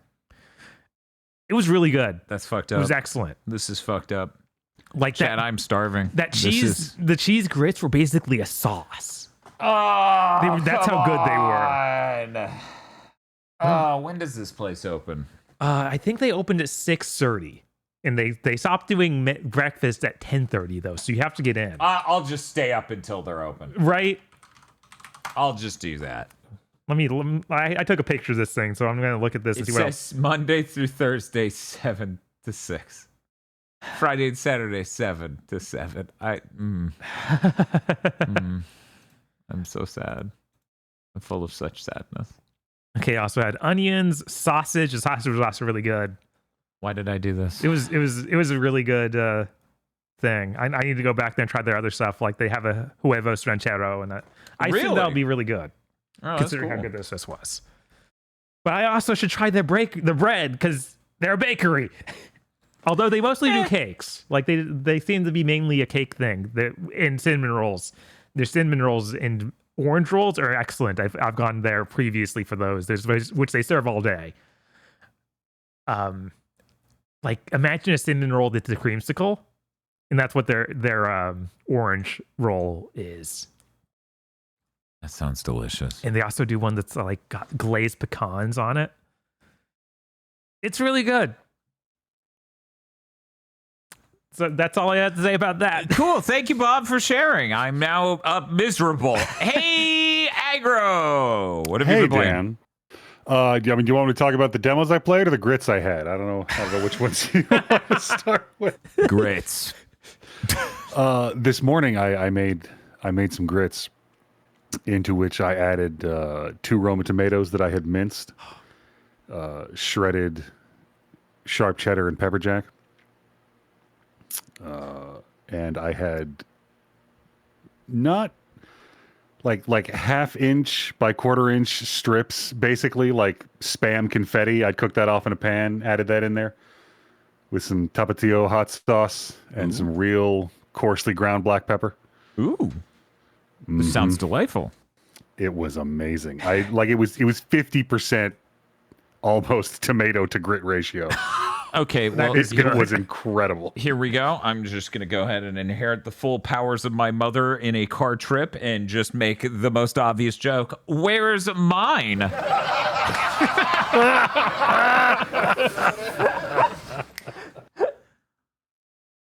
Don't worry, listener. There's more where that came from.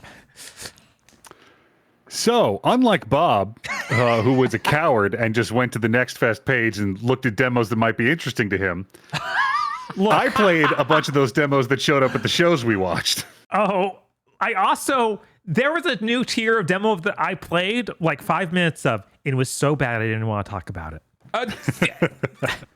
Thank you. Firstly, and I encourage people in the comment section to say the same. Thank you, Bob, for your service. So, There were like at least 3 of those. Aggro, what did you do? Yeah, what did you do? I'm What did you excited. do? Well, the first one I checked out was, the first one alphabetically on this list was Abyssus. Oh. I thought that looked neat. Yes, that is you are wearing a heavy dive suit and have an automatic weapon roguelike shooter. It is apparently multiplayer capable. The demo itself looks multiplayer capable. You just go room by room, and every time you finish one, you get a hey, level up this, or get this ability and level up this. It's apparently one of those games where every time you get an ability improvement of the same element, it stacks a buff. Like you get 3 of them in a row, and it gives you a bigger buff. You go into room after room and shoot robots. And that seems to be what the game is. But I will say, it looks cool, and it actually plays really well. Oh.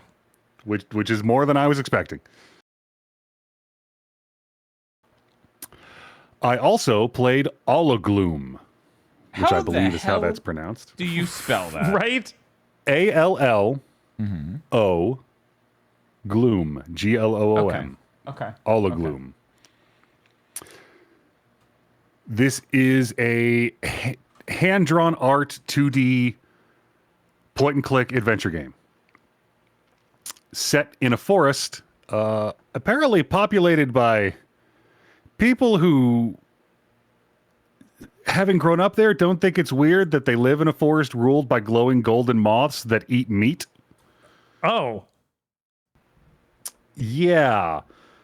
And you are a young teenage girl, and your mother, who is from the outside, has disappeared, and no one seems terribly interested in looking for her. But then your brother is carted off by a hideous, multi-eyed, and amorphous flesh monster. Just breaks right into your treehouse and drags him over the balcony, and you're like, well, I gotta go solve that mystery.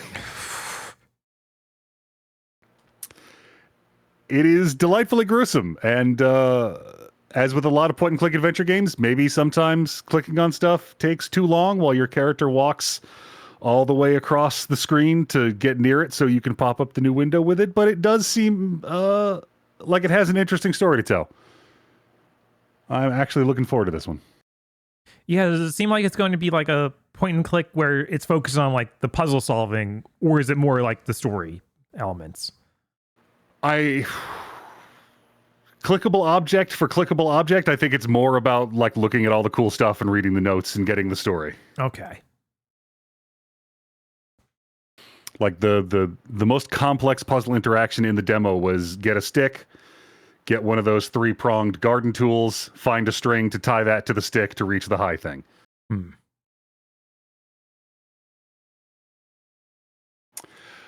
I played Ambrosia Sky, which is that game where you're in a space station and there's fungus growing rapidly and you're hosing it down with your weird Starfield-looking pistol. Say the name again. Ambrosia Sky. Okay, got it. Thank you. There's some sort of sci-fi story about humanity going into the stars and encountering some kind of hideous fungus. I didn't pay a lot of attention to it because it kept happening while I was spraying down mushrooms in text boxes at the bottom of the screen. What do you mean spraying down mushrooms? We need to be... So you squirt goo out of this gun and it dissolves the fungus. So you're like some sort of house cleaner, groundskeeper? What? I'm a part of some kind of organization that responds to calamity. Okay, This is what I got. This isn't the one with the goo cat, was it? I didn't see a goo cat, just a goo gun. Okay, yeah, now I remember this thing. And I don't remember seeing it in the trailer, but apparently based on like the crafting menu and the art you see when you look it up, it's got characters that look like they were designed by Peter Chung. So if you're into Rain the Conqueror or Aeon Flux, I'm not. Hey, Aeon Flux heads, rain heads in chat and comments sound off. This is your time to shine. How has Discotech not done a Blu-ray release of those two shows? I don't know. That I would seems like so literally- up their alley. I'd buy Aeon Flux in a heartbeat. Fair. One, just so I could have a higher quality clip for the next time I want to do the Phil Spencer. I have nothing to hide.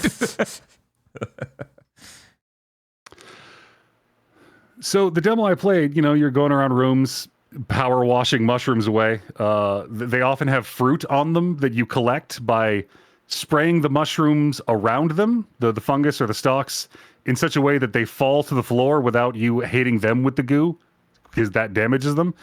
You collect those fruits, and that's what you spend on upgrading your goo gun. Your left hand is also mechanical and splits open between the four fingers and shoots out a grappling hook that lets you grapple to different locations or pull items to you.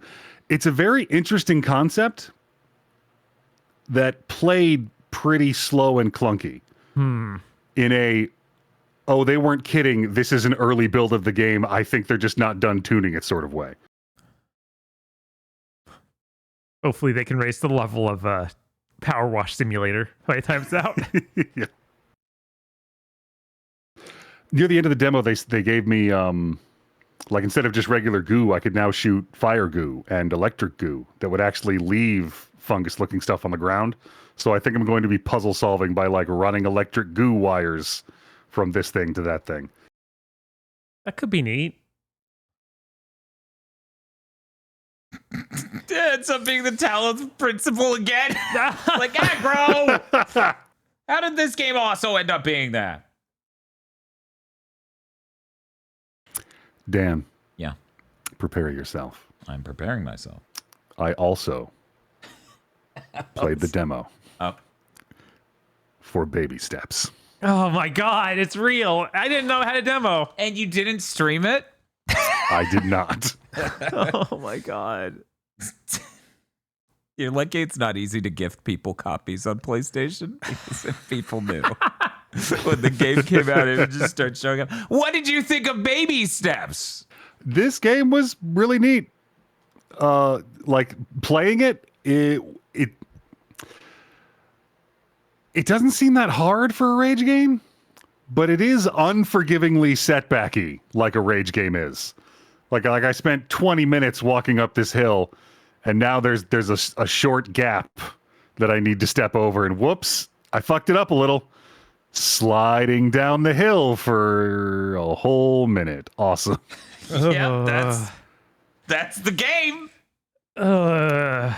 It's I honestly I love the writing. Like you are this schlubby shitbag on your couch in your parents' basement, hearing them argue about which one of them is enabling you. When you disappear and appear in a cave, and some guy's like, "Hey, I think his name is Gary." Like, "I'm Gary. I'm gonna," and your main character's like, "Yeah, that's okay. I'm just gonna go."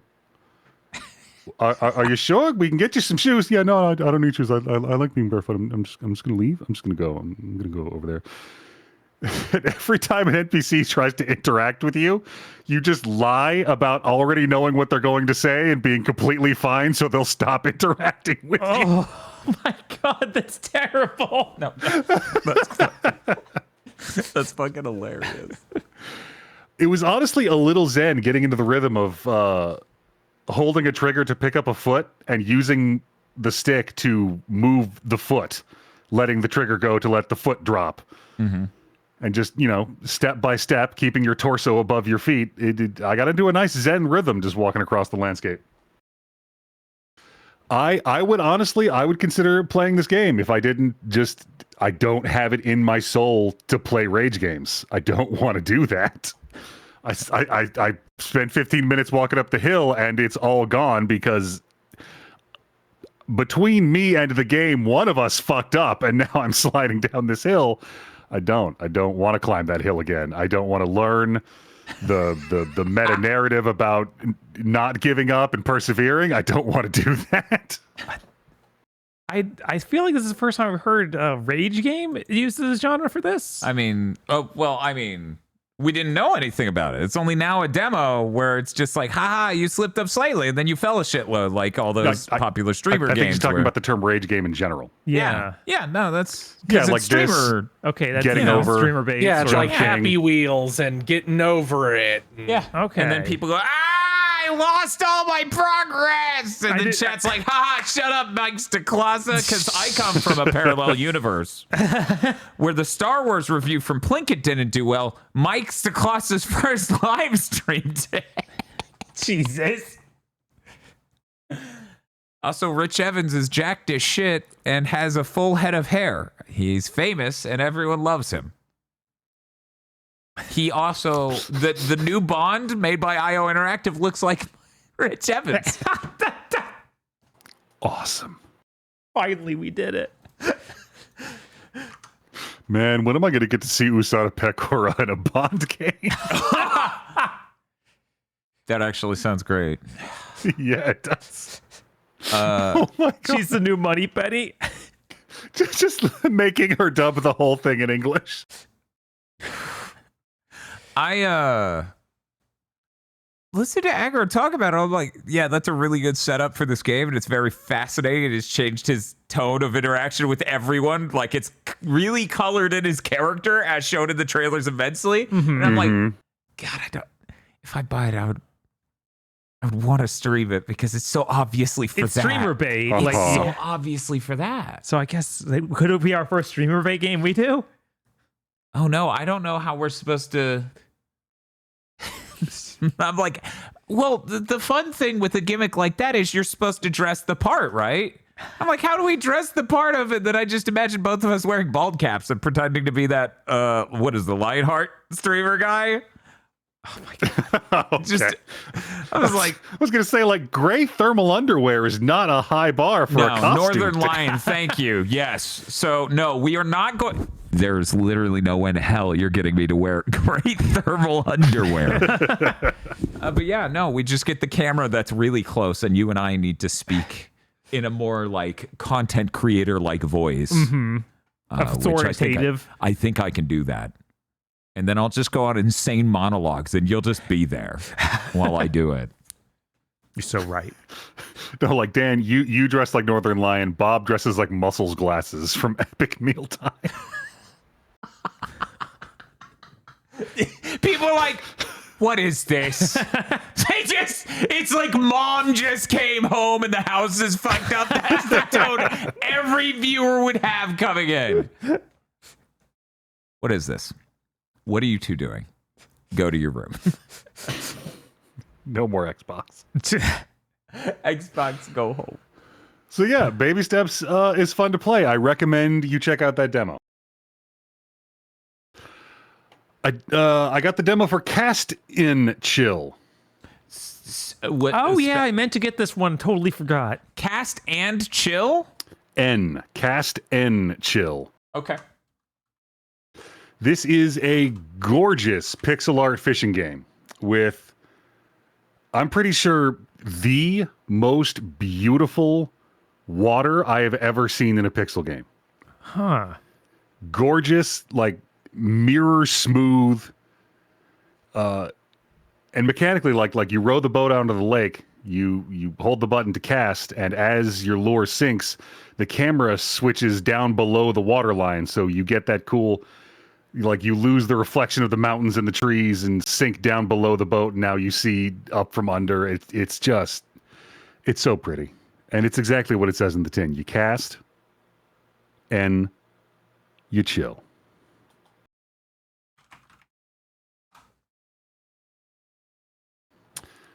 But then also there's this proto-capitalist undercurrent where you catch more fish to go back to the dock and turn them in for a currency to buy better equipment to go back on the lake and catch better, different fish to go back to the dock and turn them in for a currency to buy better equipment to go back on this never-ending Sisyphean struggle. That's weird. I feel like web fishing very thoroughly dodged that and didn't even have the word chill in its title. Oh, okay. It doesn't seem to be the case in this screenshot, which is weird. But there's definitely a golden retriever in the boat when I played it. Yeah, I saw that in the other picture I was looking at. Yeah, it's in it's in this video I'm watching. Yeah, it was in the trailer. Could it be that the game gives you an option to go without the golden retriever and some sick son of a bitch took it? What if The dog drowns. Yeah, what if the dog died? Can you chill in the same lake your dog died in? Yo, game, go fuck yourself. Yeah, right. I mean, all water is connected. How far away do you have to be from the spot where your dog drowned? If this is the text of to the be game, able to chill fish? I need it narrated in this exact voice Aggro is doing right now, where he clearly realizes how stupid it is. This is the worst Stanley Parable knockoff I've ever played. That's all I could think of. Gives a real Stanley Parable vibe. Shaker 2, dog drowned. Can't wait to find out how the dog drowned. Well, in the lake, I presume. Oh, okay. Generation Exile is a Civ-like, Oh. which I have always been bad at. I am baffled by these games. I realize more than I probably should be. They seem straightforward. The tutorials give you simple directions. But at a certain point, this thing told me to build a certain building I couldn't find and to check something in a menu I could not see. I don't know if that was a problem with the demo or, again, my legendary debuff playing 4x4 games. But it starts out interestingly where you're all underground on what is presumably some kind of colony planet. And you are going back to reclaim the surface after something fucked up happened. Because something fucked up hitched a ride on your colony ship, it turns out. And every few turns of building stuff and assigning people to work in buildings, it's like, hey, a thing happened. And you click into your main hub and go do a story section where this guy's like, hey, I've been receiving extraterrestrial signals. Your options are like, believe him, tell him to shut the fuck up, and check the signals for yourself. And it turns out somebody else on the base was sending signals as a prank, but like he thought that the other guy was also in on it, and then it got out of hand real fast and he didn't know how to stop it. So you're basically doing civilization growth and management and also being a daycare director. Jesus Christ. It seems really cool. I think people who do not have a physical impairment when playing Civ-like games should maybe check it out and see if it's good. Aggro, I think I got this. Can you verify that this is the game you played? Yep, that's it. Got it in one. Okay, that's good. It's the guy in the upper right's making.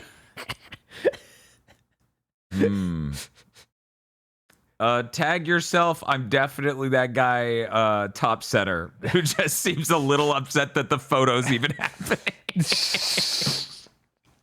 I'm the guy in the upper left who's clearly disappointed in everyone else. Aggro, this game looks great. What was your functional problem with it again? I just get intimidated by beautiful men. Okay, that's quite the weakness. Hopefully no one ever exploits that like your kryptonite. Aggro, you seem to be on the ground now. Holy shit. So pretty. No, don't do the shoulder pop again.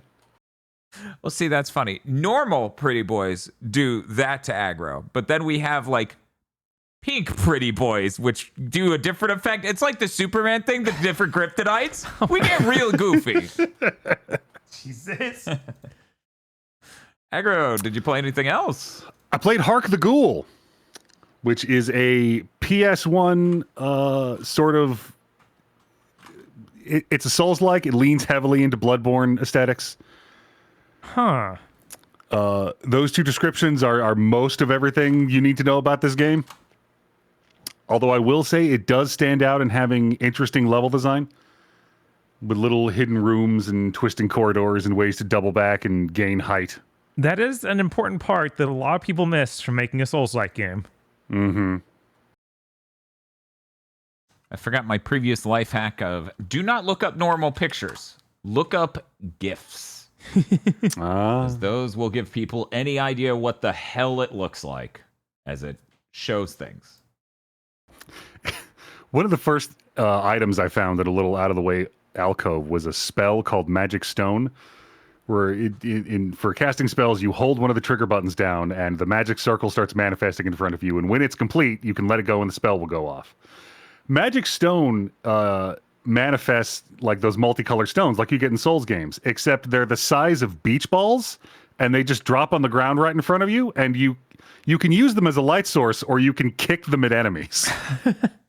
Yeah, I noticed this is actually a first-person game. Yep. Huh. A little bit Kingsfield-y. Right, it was like, it's a Kingsfield. Yeah, there you go. Yes, Probably more of a Kingsfield like. I mean, You those do have get been you get an offhand musket. Oh, which apparently turns into a cannon at some point. I don't like this bug man. You don't like him? No. I don't like him either. Dodging enemy attacks is it's a matter of, it's a PS1 game. You don't have a dodge button. You move forward to bait their attack and you move back to be out of the way of it. Yeah, and then in first person, that gets even more confusing. Because sometimes you'll get backed up against one of the physics-based crates that litter the city, and you can't figure out how to get it to leave you the fuck alone, and you die and lose all your shit because it's a Souls-like game. Great.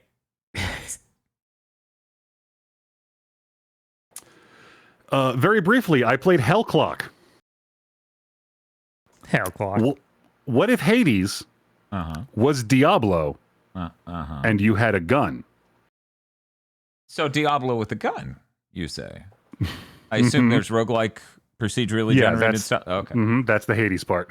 What was the name of this? Hell Clock? Two Hell separate Clock. words? One word.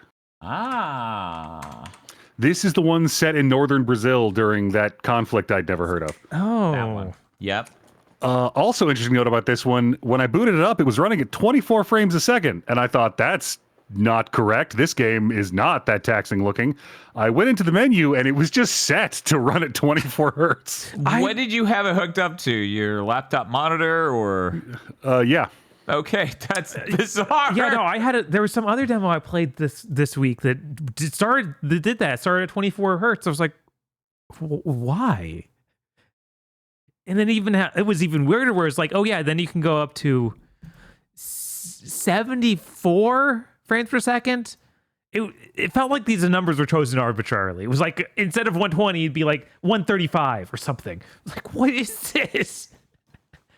I'm trying to remember. 72 is the weirdest one near 60 they might have done. Okay, because it was that's probably half 72. of 144 hertz. Yeah, that's what which it was. Is that It was quirked up 24 times 6 bullshit. Yeah, it was all the 144 hertz variables, like all the increments of that. It was like, why is it this all the way down? That's truly bizarre. That's truly bizarre. Okay. All right. So tell me about your clock. Clock. There's an L. Say that L. Tell me about it, Aggro. Well, so, like I said, it's a Hades-like, so you're going into rooms and there's dudes to kill. The UI is very Diablo. There's a big red orb on the left and a big blue orb on the right. You start the game with your main shot. You shoot, it splits into 3 bullets and takes some mana. Your secondary fire is a single bullet that does pierce and regens mana. And after that, you start getting abilities like an area of effect that spawns knives and automatically throws them at enemy. You get a Hades dash. And you're going through these levels until the timer runs out, and then using all of the stuff you gathered to upgrade all your stuff. It's interesting in that, like I said, it's Diablo in design and aesthetic, but Hades in execution. It was kind of a short demo. I couldn't really tell you the important thing, like how that holds up, how it pays off, but it is an interesting notion. Unfortunate launches here in the year Hades 2 launches. Yeah, that is true. It's also a little, if you don't speak Spanish, reading text boxes while playing a Hades or Diablo like might be a little taxing on your reading comprehension. Mm-hmm. Huh. Does this feature a bat? Because between the Pipistrello and Nina the Hollow Earth Paradigm, I want to know if this is also shipping slightly earlier with a bat. Not that I came across. Oh, it's Portuguese, not Spanish. I'm fucked. Oh. I'm just Oh, royally wow. fucked. Okay. Oh my God. I know that, and I said Spanish anyway. A lot of people make that mistake. It's okay. What the shit? It's okay. I played another game that was in Portuguese. It was one of those that was in the category of I shouldn't even talk about this, called Seven Changer. Uh-huh. That I guess was made in Brazil and featured also was Portuguese speaking, and that might have also been the one with the weird frame rates. Hey, Brazil, do you want to talk about something with the rest of the world and refresh rates? Like somebody smuggled over some PAL TVs and you went down a dark road. Right? What? Lower. Yeah, people are pointing out Pipistrello is also Brazilian. It didn't do anything weird with 24 hertz. No, it didn't. It didn't. Huh. I played a few other things that either were not worth mentioning or were fundamentally broken, but last and most importantly, I played Schrodinger's Cat Burglar. Oh, hell yes. You need to try this game. So you're a cat, right? You're an American orange short hair. Okay.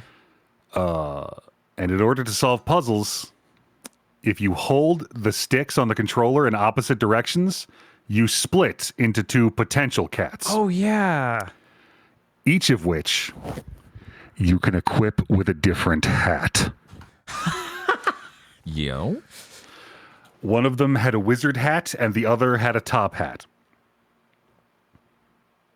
I don't want to say game of the year already, but so you do cool stuff with you've got to go sit on a switch and hold the door open while your other potential cat goes off and does stuff, or you need to split and get the positive cat on the positive node and the negative cat on the negative node, or you'll pick up a weight to set on a switch, but then you split and you're each holding a weight, or you split and one of them picks up an object and now you're both holding it so you can put it down at either cat. How do you control the two cats? Is it like one at a time? No, each stick. Each stick controls a cat, and the triggers are their do buttons.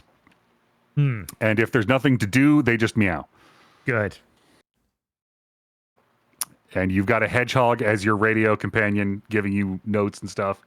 And I keep coming across computer consoles where I can put my front paws up on the keyboard and mash the do button to do a hacking animation.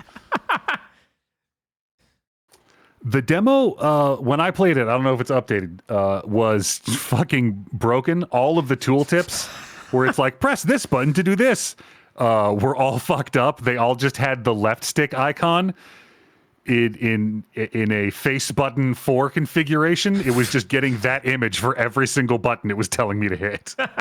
A lot of the tooltips had broken code in them, just giving me garbage strings of characters. But I mean, you've got 2 sticks and 1 button each that the cats do, so it wasn't hard to figure out without it. Mm-hmm. The game ran fine. I didn't run into any glitches. It was just all the tooltips were fucked up. That's weird. Yeah. I guess it's the little things like that end up not getting the polish they need. Mm-hmm. If you're gonna send your demo out with something broken, have it be that.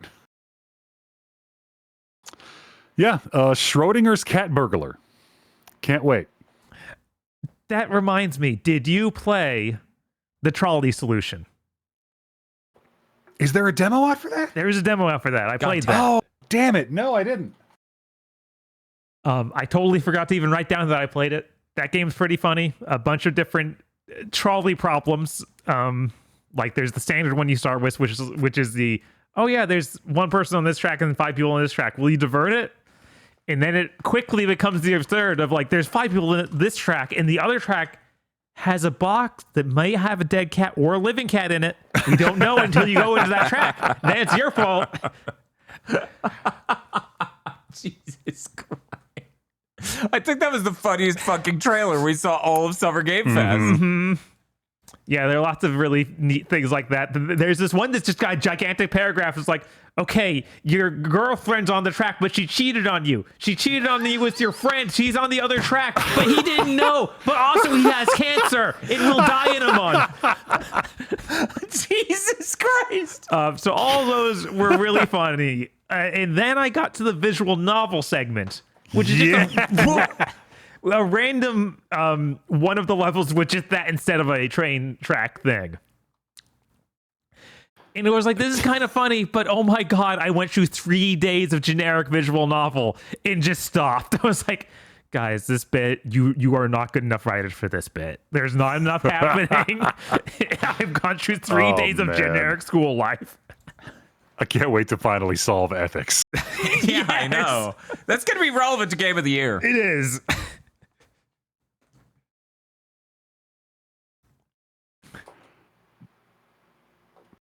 But that's all I had to say about the trolley solution. Aggro, anything else? That's all I've been playing. Chris. So I talked about the Nioh 2 demo. Other than that, the only thing I've been playing is Deltarune, and I'm still not done. Did you I should be done tomorrow. Okay, so you beat chapter 3, but not 4. I beat chapter 3, but not 4. Okay.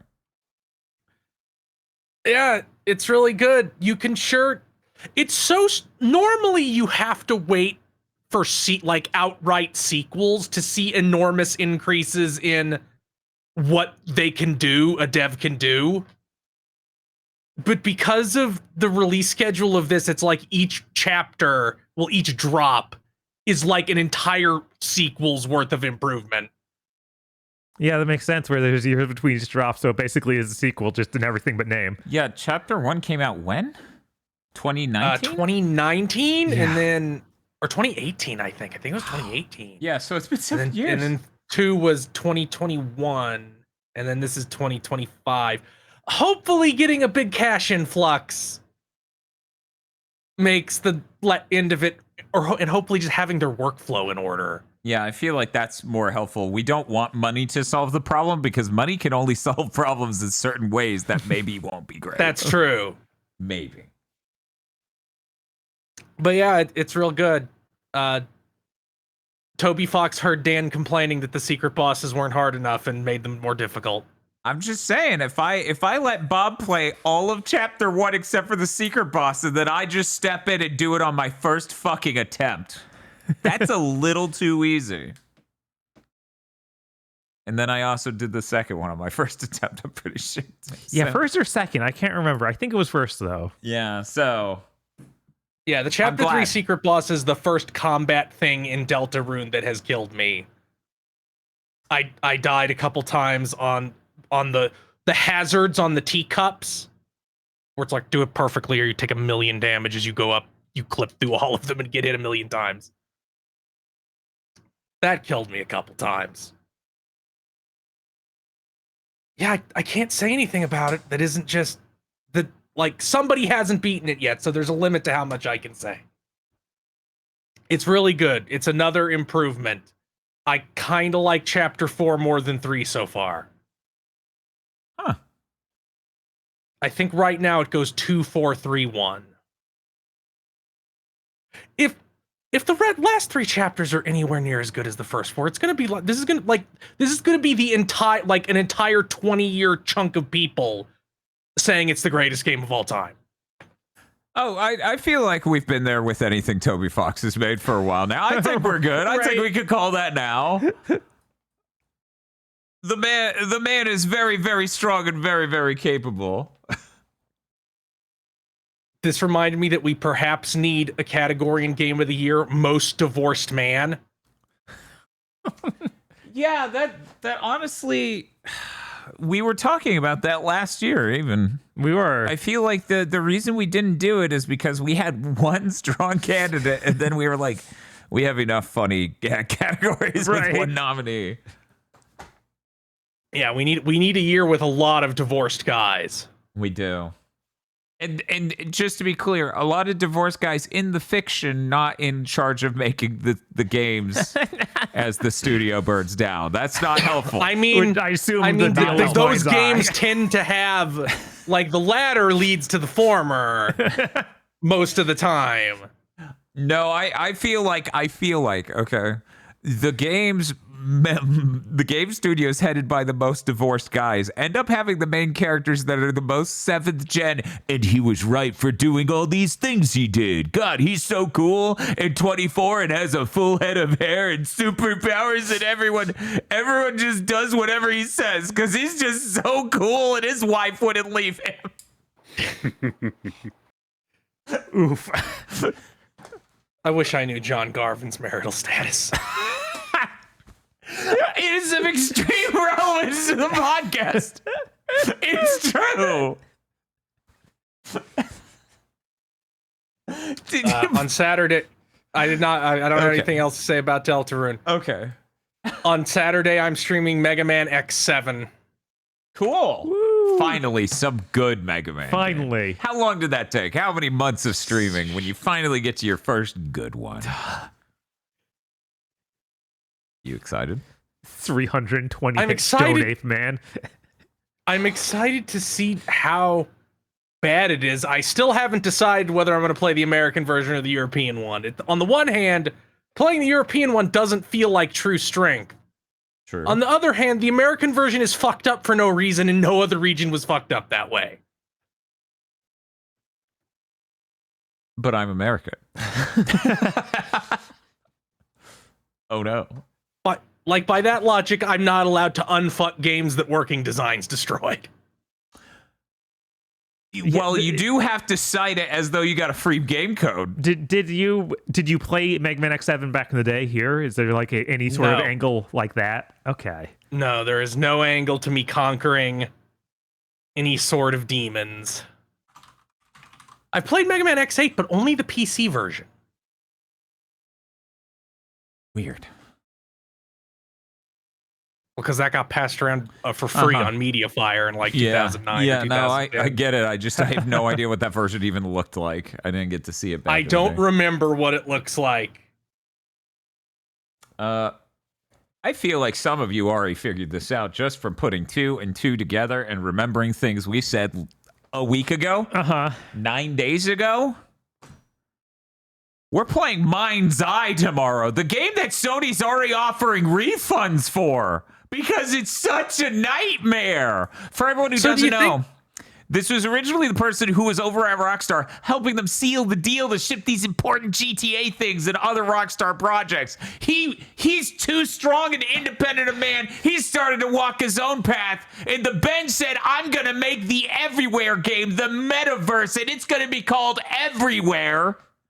And this will be a part of it. Now, needless to say, none of the fucking rest of that happened, but we sure are every year now with fucking Mind's Eye. Jesus. So do you think that games, by the time you try to take this back, Bob, GameStop will just be like, yeah, we're obligated to give you a full refund? God, I hope. That'd be nice. I mean, to be fair, I do think it's funny. Bob's like, hi, I came in to try it in Mind's Eye and Mortal Kombat 1 on the Switch. I want it. Bob, you have to like turn your phone on to video mode and like stick it in a shirt pocket just so I can see the look on the GameStop employee's face when you present them with both. And I'm like, oh wow, I can probably sell this guy some stupid bullshit. Fellas, do we have any more cell phones to sell? We got any Funkos we need to get rid of?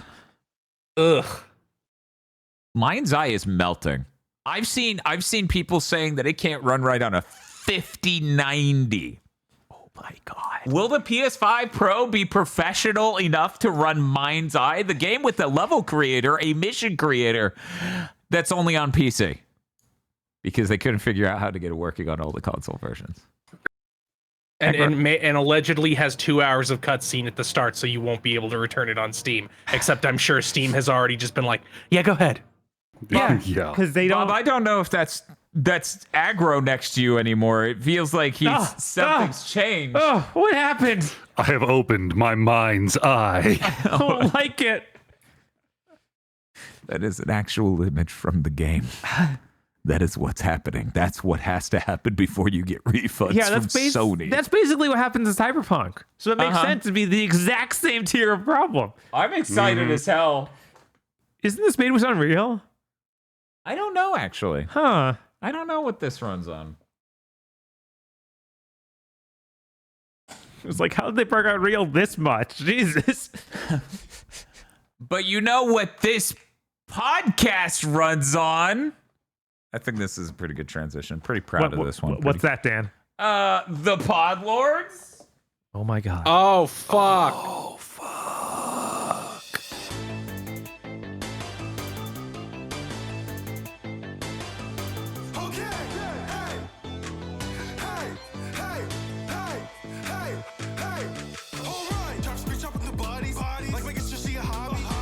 Yes, that's right. The Podlord. Podlords such as BN12, Red Blaze 27. Yes, Suzu.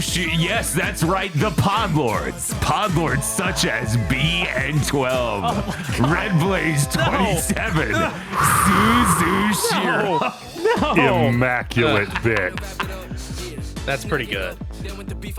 Welcome to the Future Game Showcase. Well, you'll never God damn it. Yes, that's right. The Podlords. Podlords such as BN12, Red Blaze 27. Oh my God.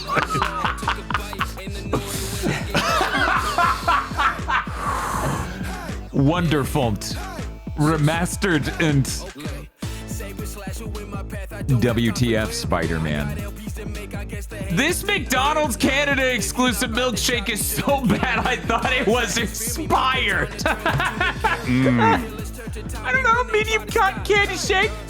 That should be good, Cotton right? candy shake could, it should be fine. It should be fine.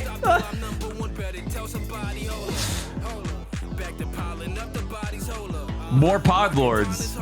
No, more Mafia. What? We're never getting out of the Mafia segment, Bob. Here's the whole cutscene again. I was confused because it was a cartoon Mafia man. Us coming up with our silly little bits. What the fuck? Yeah, what game was that? I just remember seeing it. I think it was the Future Game. I don't know anymore. Chris C. Summer Game Juice of Frost. Cooper Tank. Message Shiny Mew. Chris C. Plain Old Juice of Frost. Cooper Tank. And Indigo Sykes. Gaijin. Shinji 16 reminding you that you matter, you are valid, and you deserve to be happy. A raccoon that is happy he didn't what? Please. Mercy. Wait, Shinji 16 would like to remind you that you matter. You are valid and you deserve to be happy. And set Waymo's on fire. Go get him. A raccoon that is happy he didn't wake up for this show. I wish we could wake up from this show. Sarlene. Timothy Pfister. In Sonic Racing Crossworlds, you'll be racing through worlds across the Sonic universe and beyond. Don't go in there. You'll never escape. Yeah, no.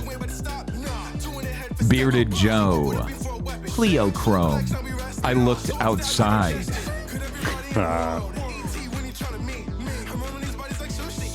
Bearded Joe, Pleochrome, I looked outside.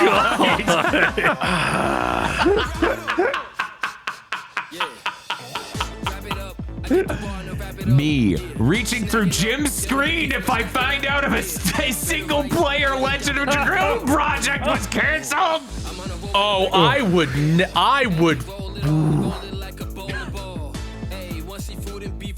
Virmvarm. Anne Bonny and Mary Reed present future game show. I don't know enough about Fate to know if that's funny or not. Got my copy of Pragmata early. God. Different Dimension Pandora.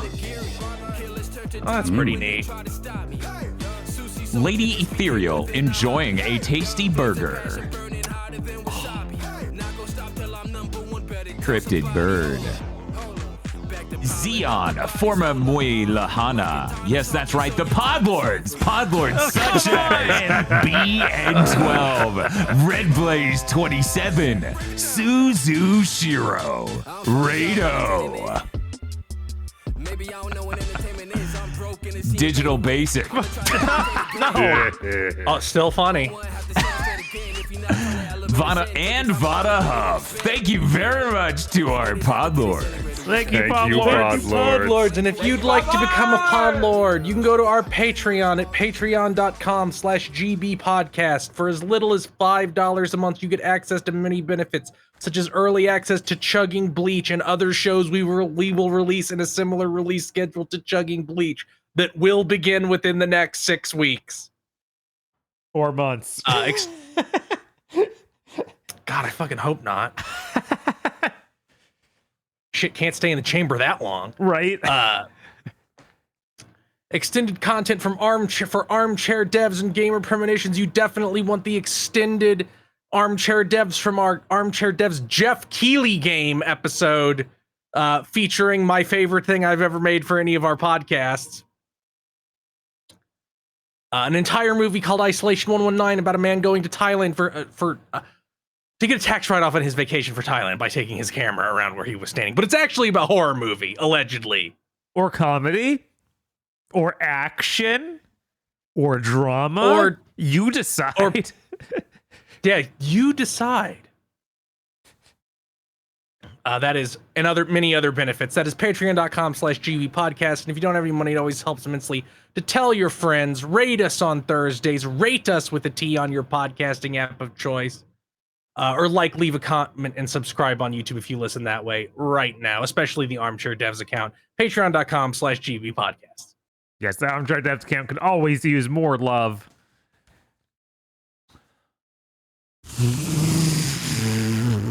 Nothing bad happened this week, right? Nothing. Sadly, some things did. Nothing earth-shatteringly upsetting to me, specifically, happened this week, right? Oh, one moment. I hear a song. Do you hear it? Do you hear the fires burning? Let's get to it. Aggro, you are still a horrible monster. So do we want to include the cancellation in this? Yes! It's in Aggro's news? Okay, you do that, and then I'll read the other one. The other two. Okay, so you know how we got a new Lumines game announced that's going to be on VR? Mm-hmm. Well, apparently they were working with a bunch of PS1 games that might make it to VR. One of them that apparently actually got into the early stages of development was Jumping Flash. What is wrong with you? How are you this stupid? Yeah, you gave a year of digital trophies for Jumping Flash as well. Like, there's clearly a comeback happening. You let Fantavision live and kill Jumping Flash? That is such an obviously fitting IP for VR. God forbid. Yeah, We have a cool robot rabbit game. Yeah, who would want to be a cute jumping robot rabbit? There was my favorite part of the interview, though, is they then asked, this was Shuhei Yoshida revealing this, that this existed and now does not. They asked him if Vib Ribbon had been considered for the VR treatment, to which Yoshida loudly laughed before answering cheerfully, no.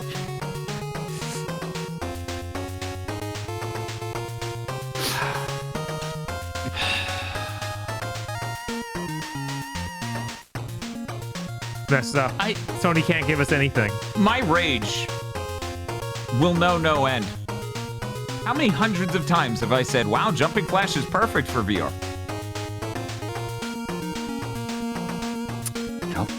Yeah. Okay. More sacrifices for the Jim Ryan minds.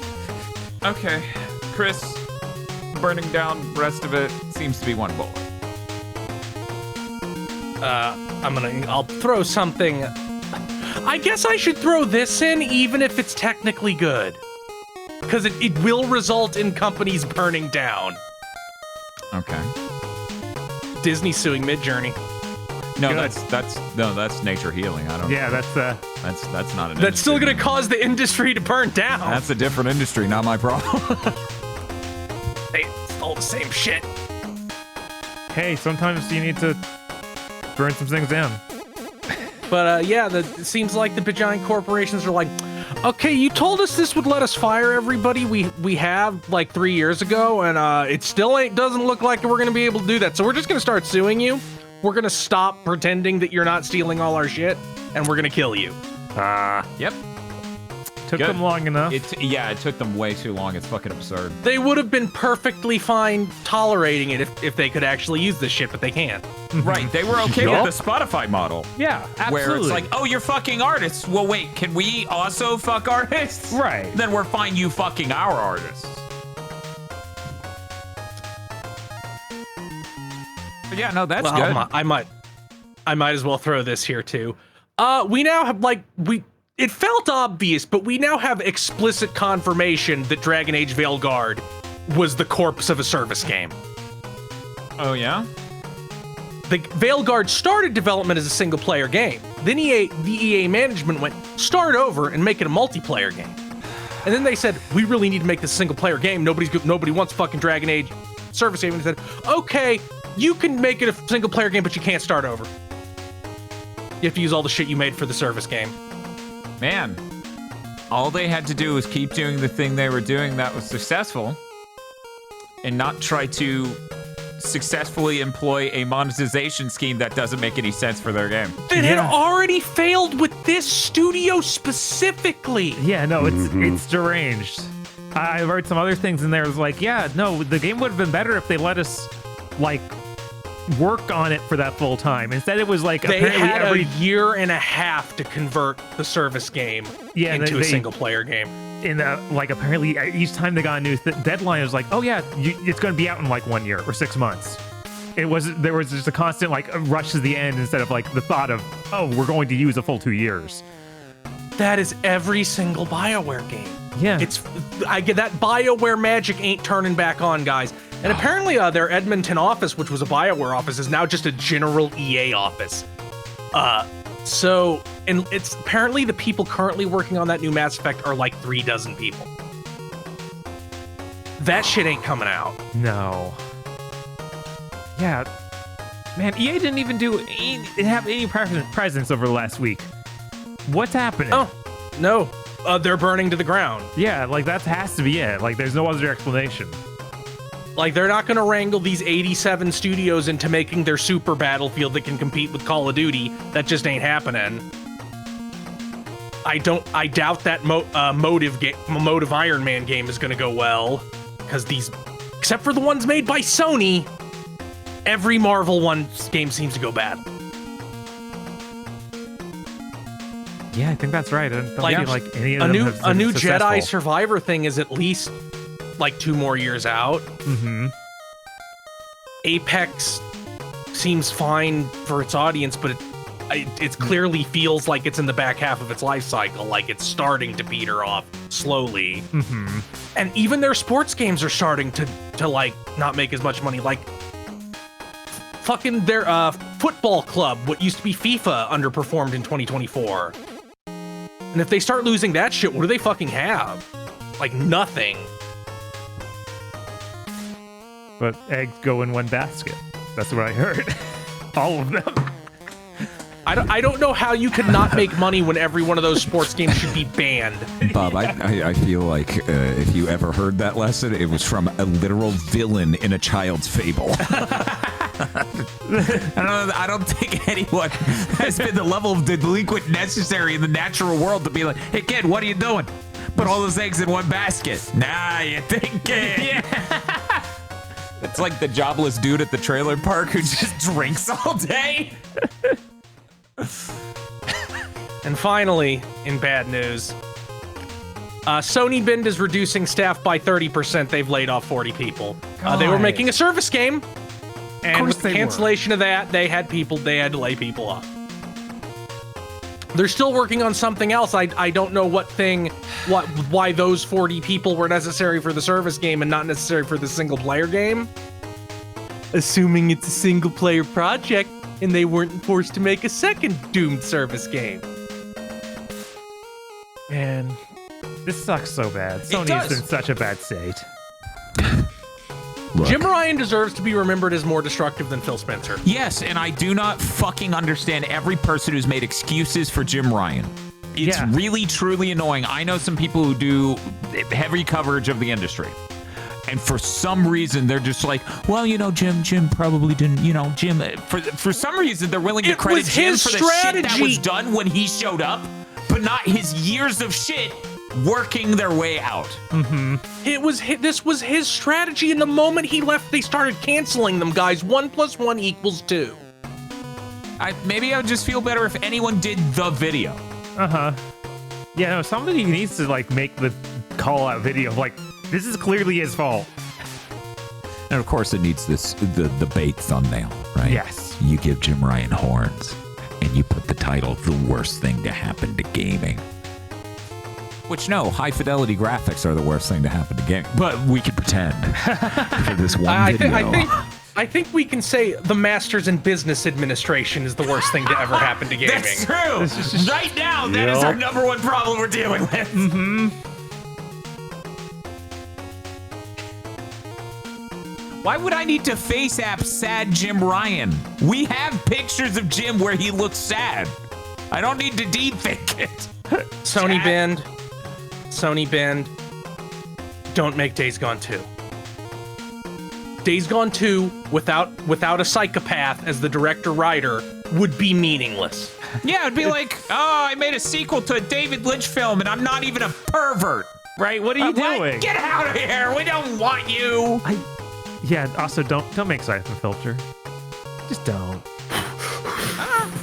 I mean, like you're never gonna find the same kind of crazy right winger to make Days Gone 2. But if you can find an indefatigable pervert to make Days Gone 2, you might be able to salvage that project. Yeah, 1 second. No, I don't want to see the super freaker that has the tits. No, we don't need that. Oh yeah, no, 1 second. Just nipples. No tits, just nipples. What if Siphon 6-inch nipples with spikes? What if Siphon Filter made by a pervert? Hear me out. You can make Siphon Filter if I can still tase someone until they burst into flames. And then it's like Far Cry 2, there's a whole fire propagation system. It's like he burned down all of downtown by tasing a dude that hard. God. That would be fucking awesome. That's it though. We're out. I'm shutting down. We're putting out this fire caused by us tasing a dude. Get out of here. Dude, ground. Thank you.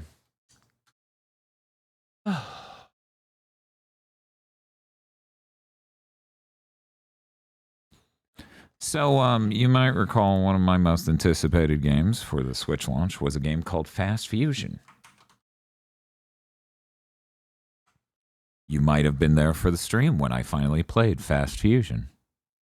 You might have noticed a reasonable amount of excitement playing it, but just a general like I'm not going insane. Uh-huh. Like I did for Fast RMX on the Switch launch. It has TAA out the ass. Apparently, the internal resolution of that game's under 720p. It is Vita resolution internally. It is 540p. They use DLSS, the Switch version of that, to try to get 60 frames per second, apparently.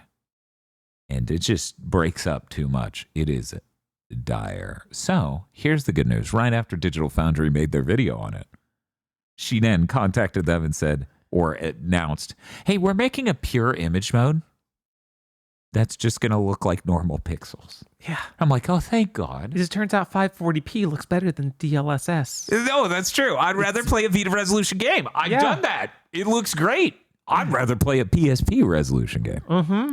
This is insane. I don't know how people keep making this mistake. I don't know how them of all people made that mistake, because they are graphical wizards. The Tourist is amazing. It runs at 8K internally on the PS5 normal. Yeah, the Switch 1 ran fast RMX at 60, and that game looks great. Uh-huh. That's Switch 1. Uh-huh. I just arrived. When in the holy motherfuck happened to Aggro? Oh, he's Mind's Eye. He opened his mind's eye, and this is just how Aggro looks now. Yeah, it's I tragic. have eyes on the outside. Well, I mean, we kind of do, like, people I mean, because it's like you can Right, it's mostly if it was an internal eye, then you wouldn't be. And that's when Dan sassed the Eldritchian horror podcasting next to him. Right. It's like, what do you think you're accomplishing here, dude? Anyways, I look forward to that update for Fast Fusion. I really enjoy Fast Fusion, gameplay-wise, mechanically, but it looks absolutely terrible. Exclusively because of the TAA stuff. So I'm waiting for that update. I've been enjoying Mario Kart. Mario Kart's great. We didn't talk about it, but we've been playing a ton of Mario Kart. Yeah, we did play a lot of Mario Kart. Got a gold cup on, or got a gold trophy on every cup. So, yeah. I found out recently about the super jump, which apparently you jump in place instead of like during a turn, and then you can just charge up a jump and do like a high jump. And do that to the sides too, so that's how you can get to do wall rides on a lot more stuff. I'm going to have to see this. Yeah, no, it's game changing. Anyways, yeah. Yeah, Mario Kart's good. Let's move on news-wise. Hey, Aggro, you got any news other than Jumping Flash? Well, we've already touched on it due to things that are happening, some of which may be on your screen right now. Yeah, Mind's Eye's not doing good. Oh? Maybe isn't running well or stably. It may be so bad that Sony is actually issuing the Cyberpunk refund. As of us going live, it was still on the store. We'll see how that works out, because Sony does not like giving refunds. No, they don't. They you know the dad that gets absolutely fucking pissed if he has to get involved in anything? Mm-hmm. That's Sony. Mm-hmm. And they are getting practiced at taking shit off the store.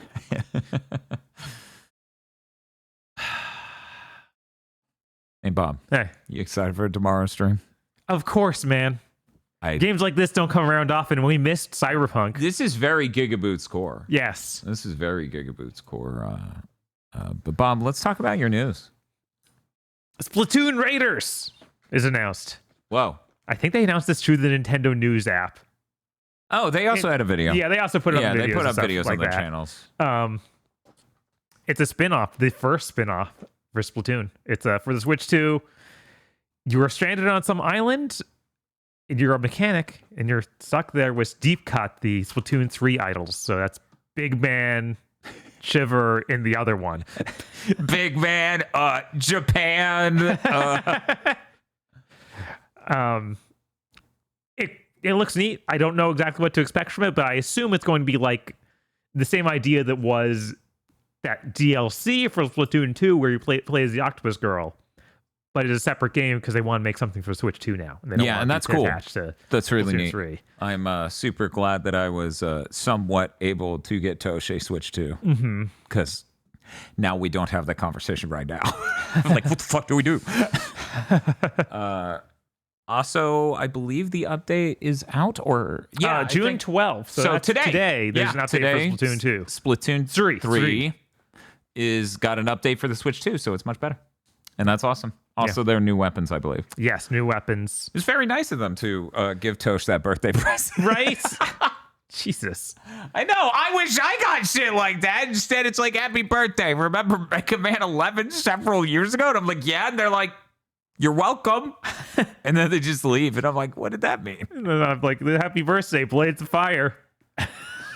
Thank you. I don't know which is worse. I think I'd rather get reminded of Mega Man 11 than someone being like, here's Blades of Fire. Blades? Fire.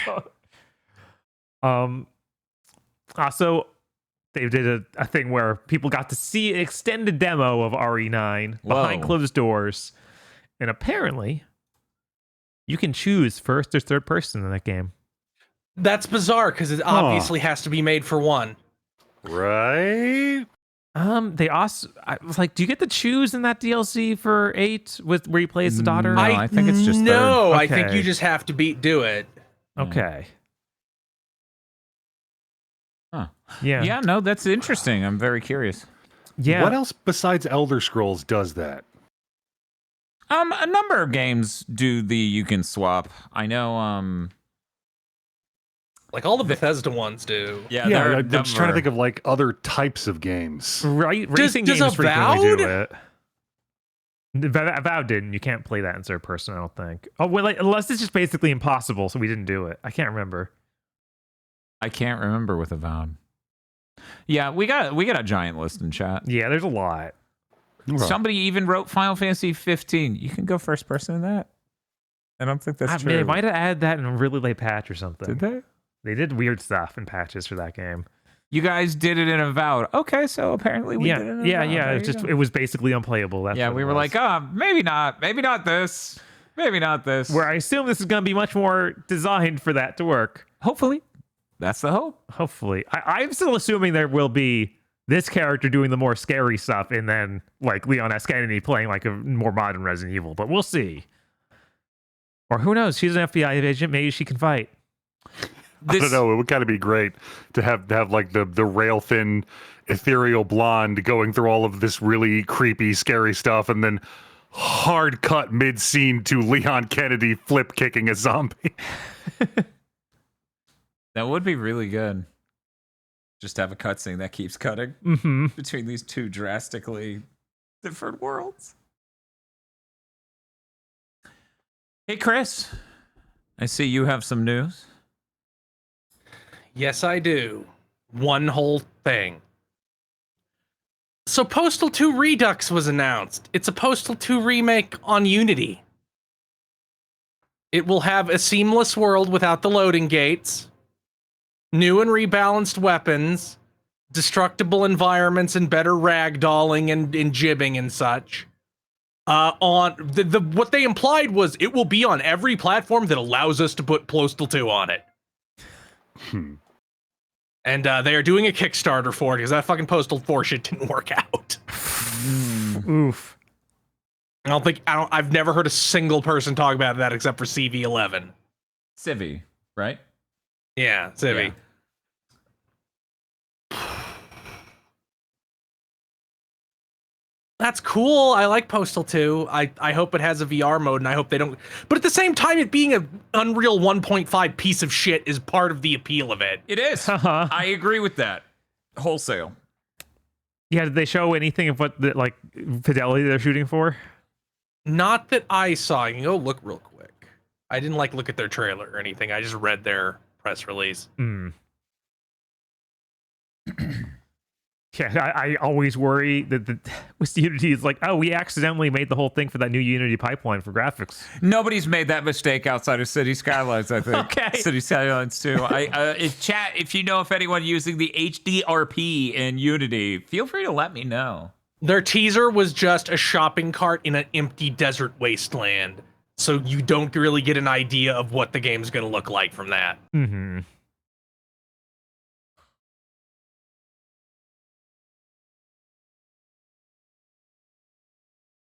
And I don't have any other news. So that means we just have the showcases left.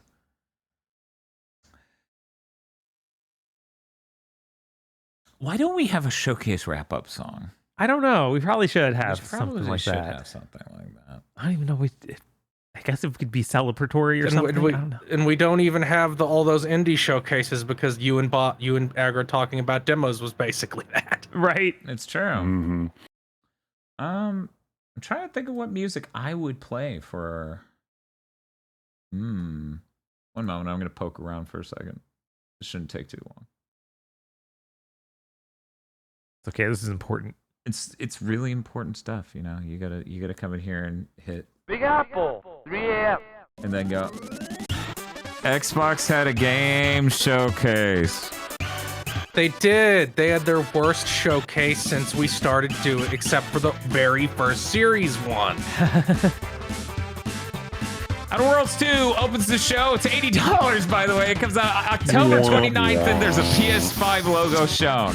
They're fucking insane. What on earth are they thinking? I don't know. What on earth are they thinking? You know Obsidian is there like yanking their fucking collar, Simpson style. Like, the more people say it, the more I think this is actually what's happening in those rooms, where somebody's pointing at a whiteboard, where they're like, the real fans will pay it, and everybody else, it'll drive Game Pass subscriptions. It won't though, because PC gamers hate fucking Microsoft. And even if it does, you know, Microsoft raising your games to $80 means people have to be subscribed to Game Pass for longer for you to recoup the price of the game. You'd have to be subscribed to PC Game Pass for literally 6 months. You'd have to forget for 6 months to make the price of one sale of the Outer Worlds 2. Well, I'm sure that you're gonna do that. I also was like, this is the first time, like, they have a chance to get a sale on PlayStation. They're like, no thanks. They're like, as much as we bitch, there are absolutely some games that will be able to tank the debuff of being $80. Like Grand Theft Auto 6. I'm sure that there's a couple Nintendo games, like if they drop a new Zelda, like a real 3D Zelda that's $80, that'll just walk through it. Yeah. Call of Duty will probably be able to walk through it to an extent, not even to 100%, not even at 100% power. I bet they come through the other side with some scars, but still ultimately made a little bit more money, maybe. Nobody's gonna suck it up for the Outer Worlds 2. Especially since, like, will this be the first Obsidian game with de novo? Because typically they don't use de novo. Will this be the first one with de novo? Just because, like, we know you motherfuckers will just steal this. I think this is even less likely for people to jump on in than Borderlands, honestly. Oh yeah, 100%. Because Borderlands, that's a much Yeah, more Borderlands was able to be successful on the Epic Store. The Outer Worlds 1 wasn't. Yeah. That was trapped in the Epic dimension for a year, and nobody gave a shit about it until it came to Steam. Moving on. High on Life 2 is coming this winter. It's got a skateboard and there's some new guns, and they showed a PS5 logo. Noted. $800. No, I don't think it's that much to buy. $800 is my price for playing High on Life 2. God. Weird, the news segment just started reading like a shopping catalog. Residents, A Plague Tale Legacy is coming 2026. There were no rats shown. Yeah, what is It the was deal? weird. At that point, that's just a tail. Ratless behavior. Giant bull god involved, possible multiple time periods based on the trailer. PS5 logo shown. The Xbox Portable is as real as anything will ever be again, Xbox-wise, that's right. They showed an ad for the Republic of Gamers Xbox Ally Portable. God. Oh yeah, did no one wrote down the other news, right? Let me get through this. Yes, of course. We'll get it at the end. We'll get it at the very end. They showed Silk Song on it. They said Silk Song would launch this year. But did not show a trailer nor a date. They are cruel Yeah, animals. no, it's insane that we're going this far. calling the ROG Ally with an Xbox logo on it didn't make seeing it happen make me feel going fucking crazy any less. Yes. Huh? Yes. I mean, look at you. Look at what it's done Right? to you. Look at this. Like they've given away the game. Like the next Xbox is going to be a PC and it won't have Xbox compatibility for any game that's on Xbox only. It'll let you stream them. There's if you no own it such digitally. thing as an Xbox platform anymore. It's just a And PC, this is- and for and the this isn't me- Xbox games that can't natively run on PC, you're streaming it, baby. Yeah. God. And this isn't guessing. Like, more stuff came out where this seems to be the strategy they're going to be going with for this next-gen Xbox, where Microsoft will make one version of it, but these other PC hardware companies will be able to make their own versions of it because it's just going to fucking be a PC with gamer windows on it, and your Xbox library will sync up to it on streaming. If it has a PC version, they'll probably give you that. disgusting. But Yeah, this is vile. They've but literally for killed Xbox with this leak.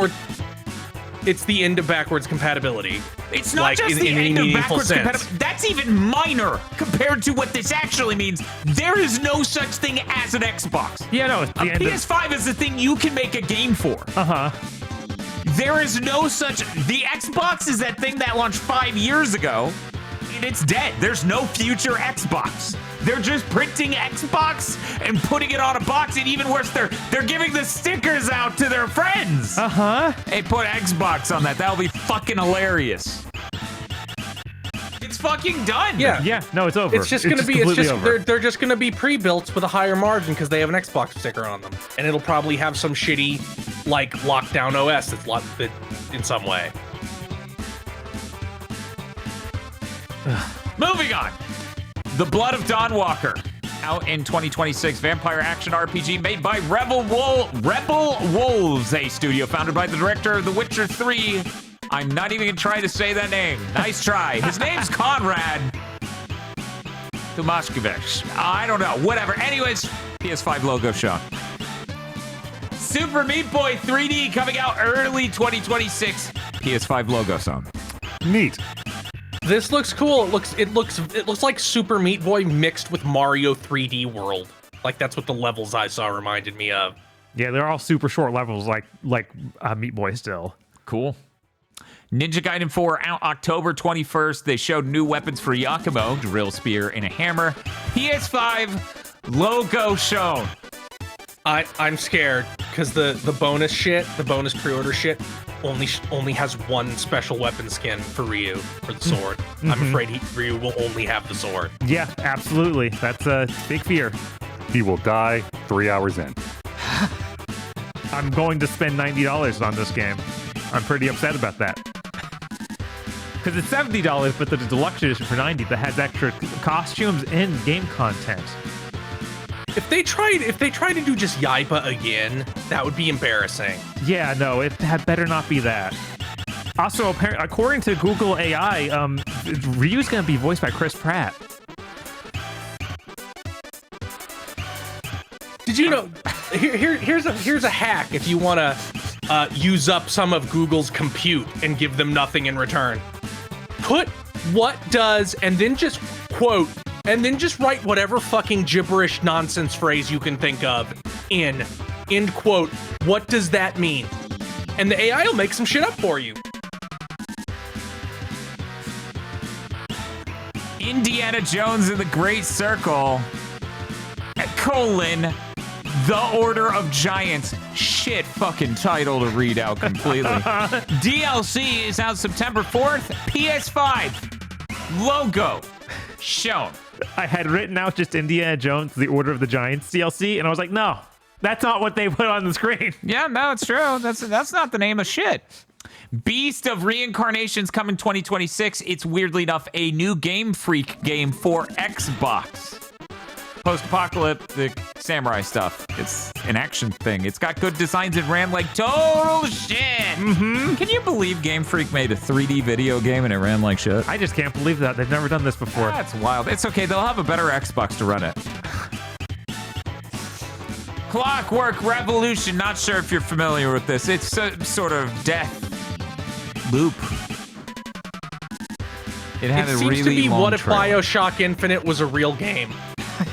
It sure is clearly very Bioshock. Yeah. Very infinite.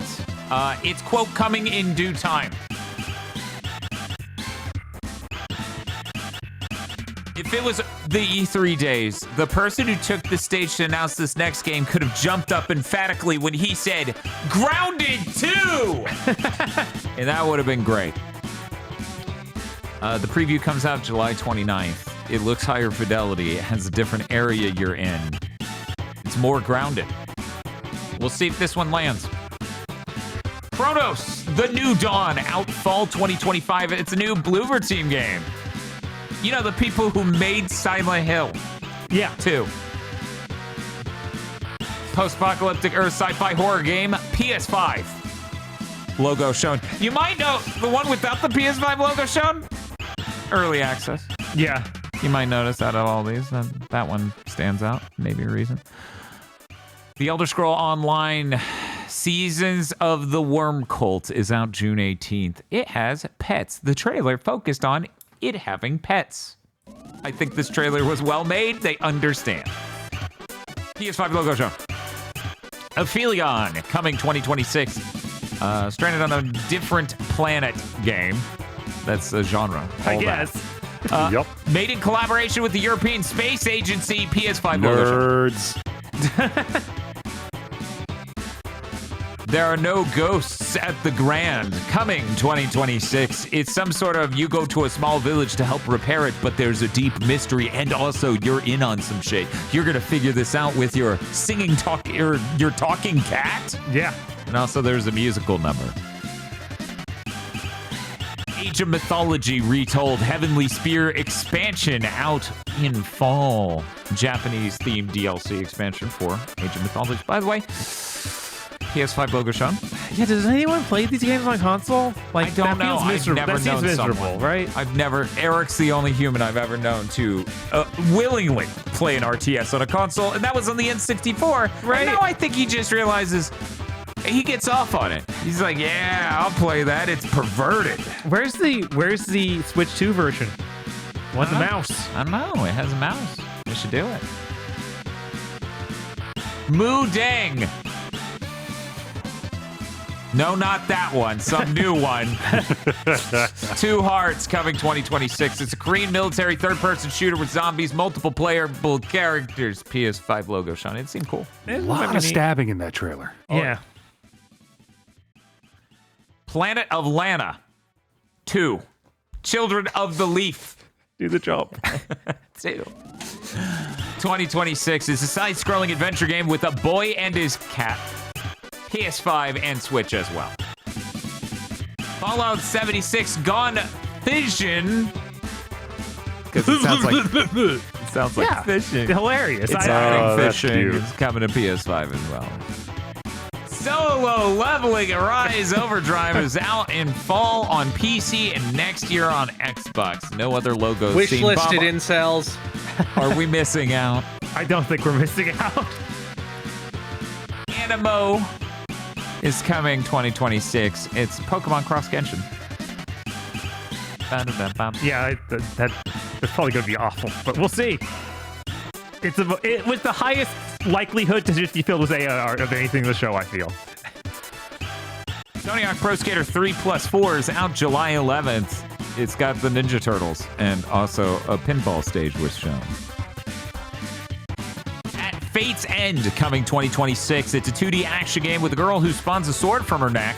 PS5. Yeah, this looked really cool. Gears of War Reloaded out August 26th. PS5. Persona 4 Revival No Year Given. PS5. That was depressing. Is they showed the main character That was walk around like- a few environments. They didn't even give us a year estimate. There's no way that they didn't cobble this together because it just like fucking leaked. Fucking whatever. I don't know. It's like they have to have something in the That's show so because they. that's so nothing. I know it's nothing, but they have to have made this slot in the show for them so long ago. Like bought it with Microsoft. Like it seems insane. Yeah, no, this weirdly reeks of them having an extreme level of confidence in a remake of Persona 4 that is high fidelity, and you get to walk around in the streets of Persona 4? Oh my god. I mean, you could do that before. You just couldn't turn the camera. Which you shouldn't be able to do in a remake. I don't think you walked around that exact street, though. I feel like you could walk around the shrine, but you couldn't go outside the shrine, and it wouldn't be connected. I don't remember. It's been a very long time, and I Almost only played 20 the years. original. New season of Sea of Thieves in August. Okay. You'll eat it, we think. Some people like that game, I guess. I guess. From former Killer Instinct 2013 devs comes Invincible Versus. It's coming out in 2026. It's a 3v3 tag team fighter. Hyper violent. It's invincible. So, Okay. PS5 logo. Sean. I'm gonna be brutally honest here. Invincible's an Image comic, and it has the exact same problem as every single Image comic: Spawn, Savage Dragon, Youngblood, other shit that I don't remember at this moment. And that problem is, the main character and these 2 or 3 other characters look really cool. They have great designs, and everybody else is terrible. Yeah, I noticed I'd only ever seen 3 of the characters in this. Like, when they're dropping the 45 Viltrumite, like, heavies with in the exact same outfits, that'd be like if they announced a Superman fighting game, and Zod's 2 minions from Superman 2 were both playable. I mean, that would be funny. Final Fantasy 16 got shadow dropped. Did any of you even know? No, nobody owns an Xbox. And if they do own an Xbox, they don't buy games on it. Right.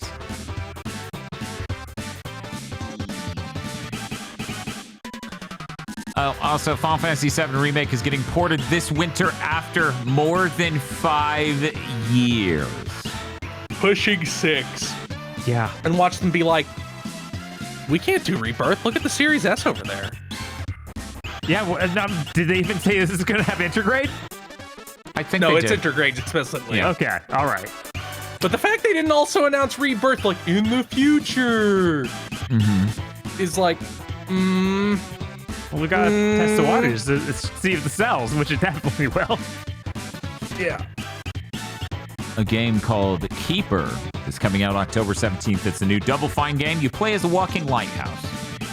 I'm glad they're not dead. I was really afraid that after Psychonauts 2 and after Matt Booty completely ripped the soul out of the company, that they would just degrade into nothing and die. Yeah, how dare they bring Matt Booty out on stage?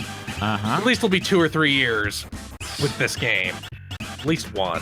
Yeah, no, at least they'll get this one more game out before things crash. This game looked neat. Yeah.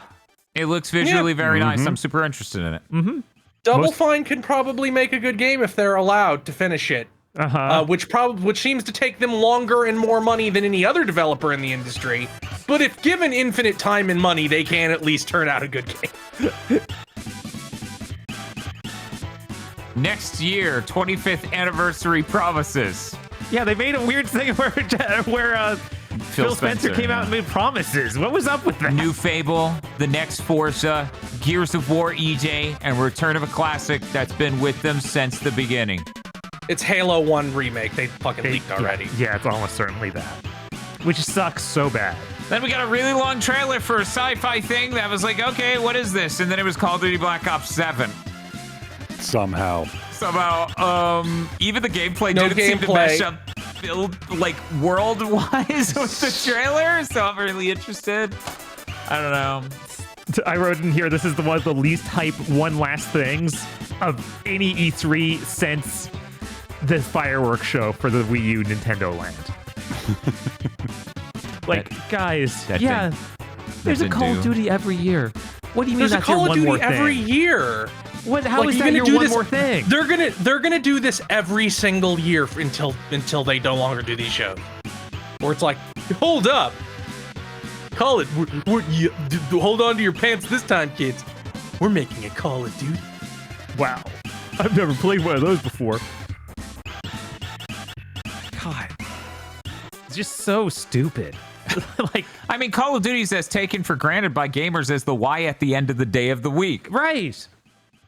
There's not. That's And you not didn't a one show less thing anything. ever. Like there was nothing to get excited about. It was a CG trailer. Oh, they had gameplay buried by a weird aesthetic visual effect layered on top, so you're gonna get too close to look. Right. Anyways, that's it for the Xbox Game Showcase. Today, Konami did a press start live stream event. It started with the Konami code. Yeah, they put it up on screen. They're like, remember? You remember? You remember? Metal Gear Solid Delta, Snake vs. Monkey is only on PS5 and Steam. Huh. Snake vs. Bomberman shown has normal stages, Bomberman style stages, possibly only on Xbox. Possibly only on Xbox. Yeah, the way they worded it sounded like it's only on Xbox. And I'm like, that seems stupid. Why would that be the case? But that's because they're going to sell you two $70 remakes of Metal Gear Solid 3 because you want that so bad. Secret Theater Delta videos found in the main game. New secret videos being added. Yeah, there's actually like people going around with a film reel that you can seal off of them. Oh, cool. Pretty neat. Oh, that's an interesting idea. They added Fox Hunt mode, which is a new online mode. It's not Metal Gear Online. It's focused on stealth. Yeah, they even have a big section of like, hey, we know that you guys like Metal Gear Online. We're trying to figure something else out instead. Darwin's Paradox is apparently an octopus 3D platformer with 3D graphics. Well, it's 2D platformer. Jeez, I wrote this quickly.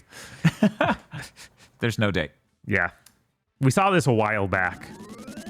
Looked cool. Still does. Don't know when it is. E-football and e-baseball were shown.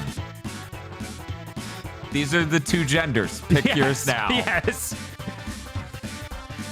Yu-Gi-Oh! Early Days Collection and Suikoden Collection, 20% off. It's a great show. Oh, when I you- should probably buy with that. putting these I should ads. probably buy that Suikoden collection. Suikoden Collection is coming to Switch too. Suikoden Star Leap announced for Steam. This is that free-to-play mobile game. Yeah, I'm not playing that, assholes. Make a real one. Yeah, You're no, they fucking.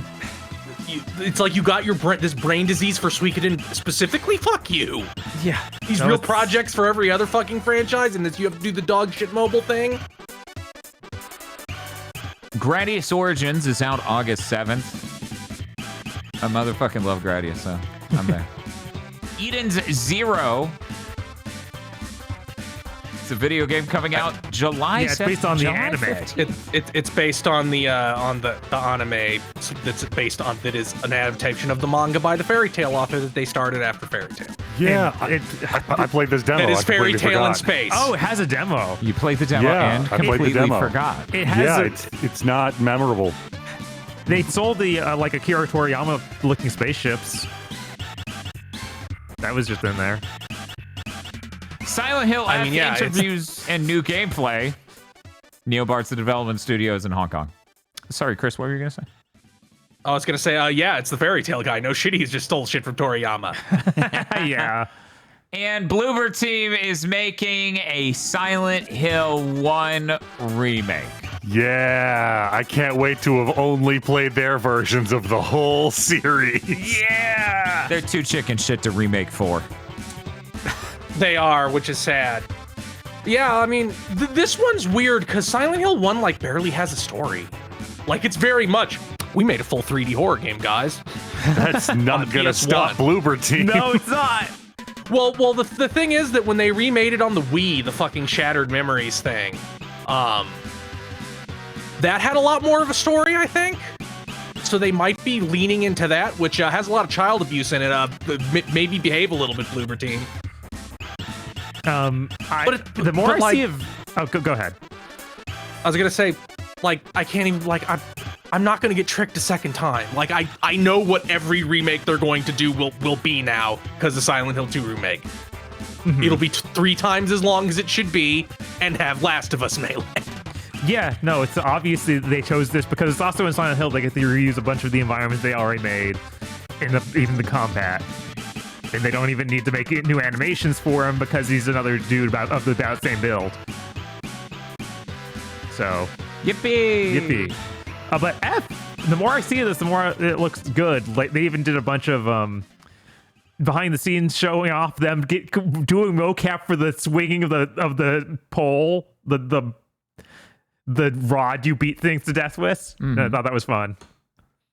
I honestly kind of enjoyed this direct. I did have to thumb through pretty quickly in parts because I was very limited on time today.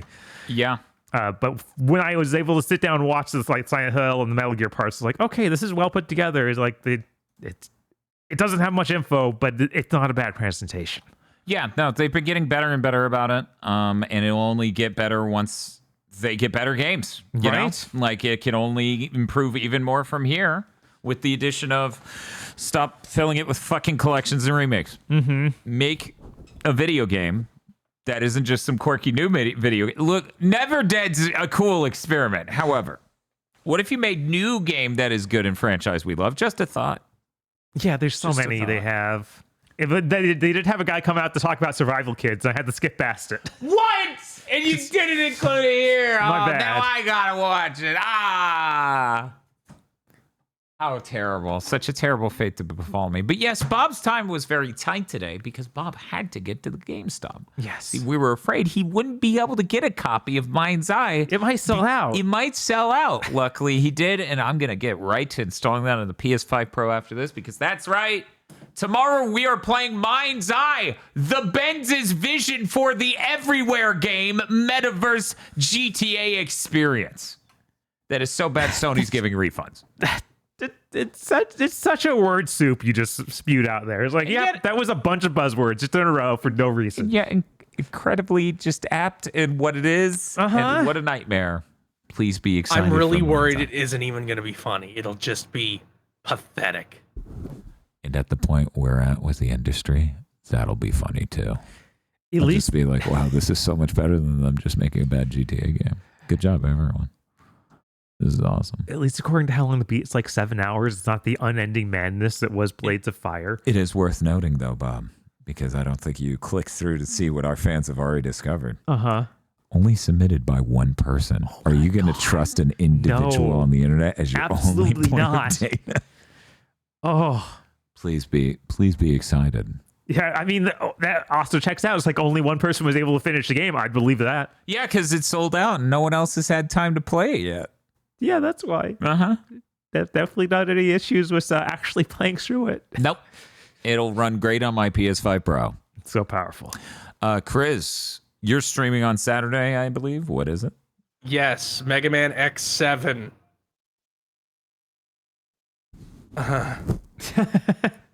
Honestly, after X6, fucking whatever. It can't be that painful. Right? I bet it'll be X6 was shorter. dire. Shit, I bet the US version of X7 is shorter. Hey, Aggro. Hey, Dan. You gonna get all of that looked at some point, or are you just cool with that now? I'm feeling oddly at peace with it. Like now that I have become physically displaced, I fit more in with the surroundings, with the environment that has become distorted around me. Now that my eyes are all the way on the outside, now that I have this fresh point of view, I finally see why kids love Cinnamon Toast Crunch. Oh, shit. After we end this, you have to tell me, okay? You cannot be told the truth, Dan. You have to experience it for yourself. I hate it's such a tired meme. Every cereal mascot said that. And that. Have a good night, everybody.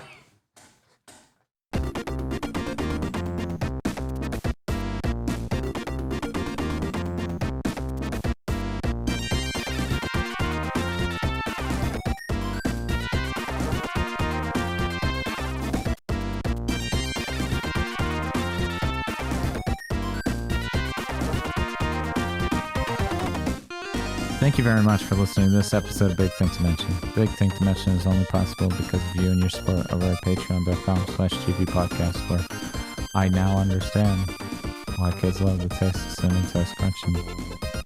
I think you should open your eyes too. Aggro, give them what you gave me. Give them the gift. It's covered in cinnamon sugar swirls in every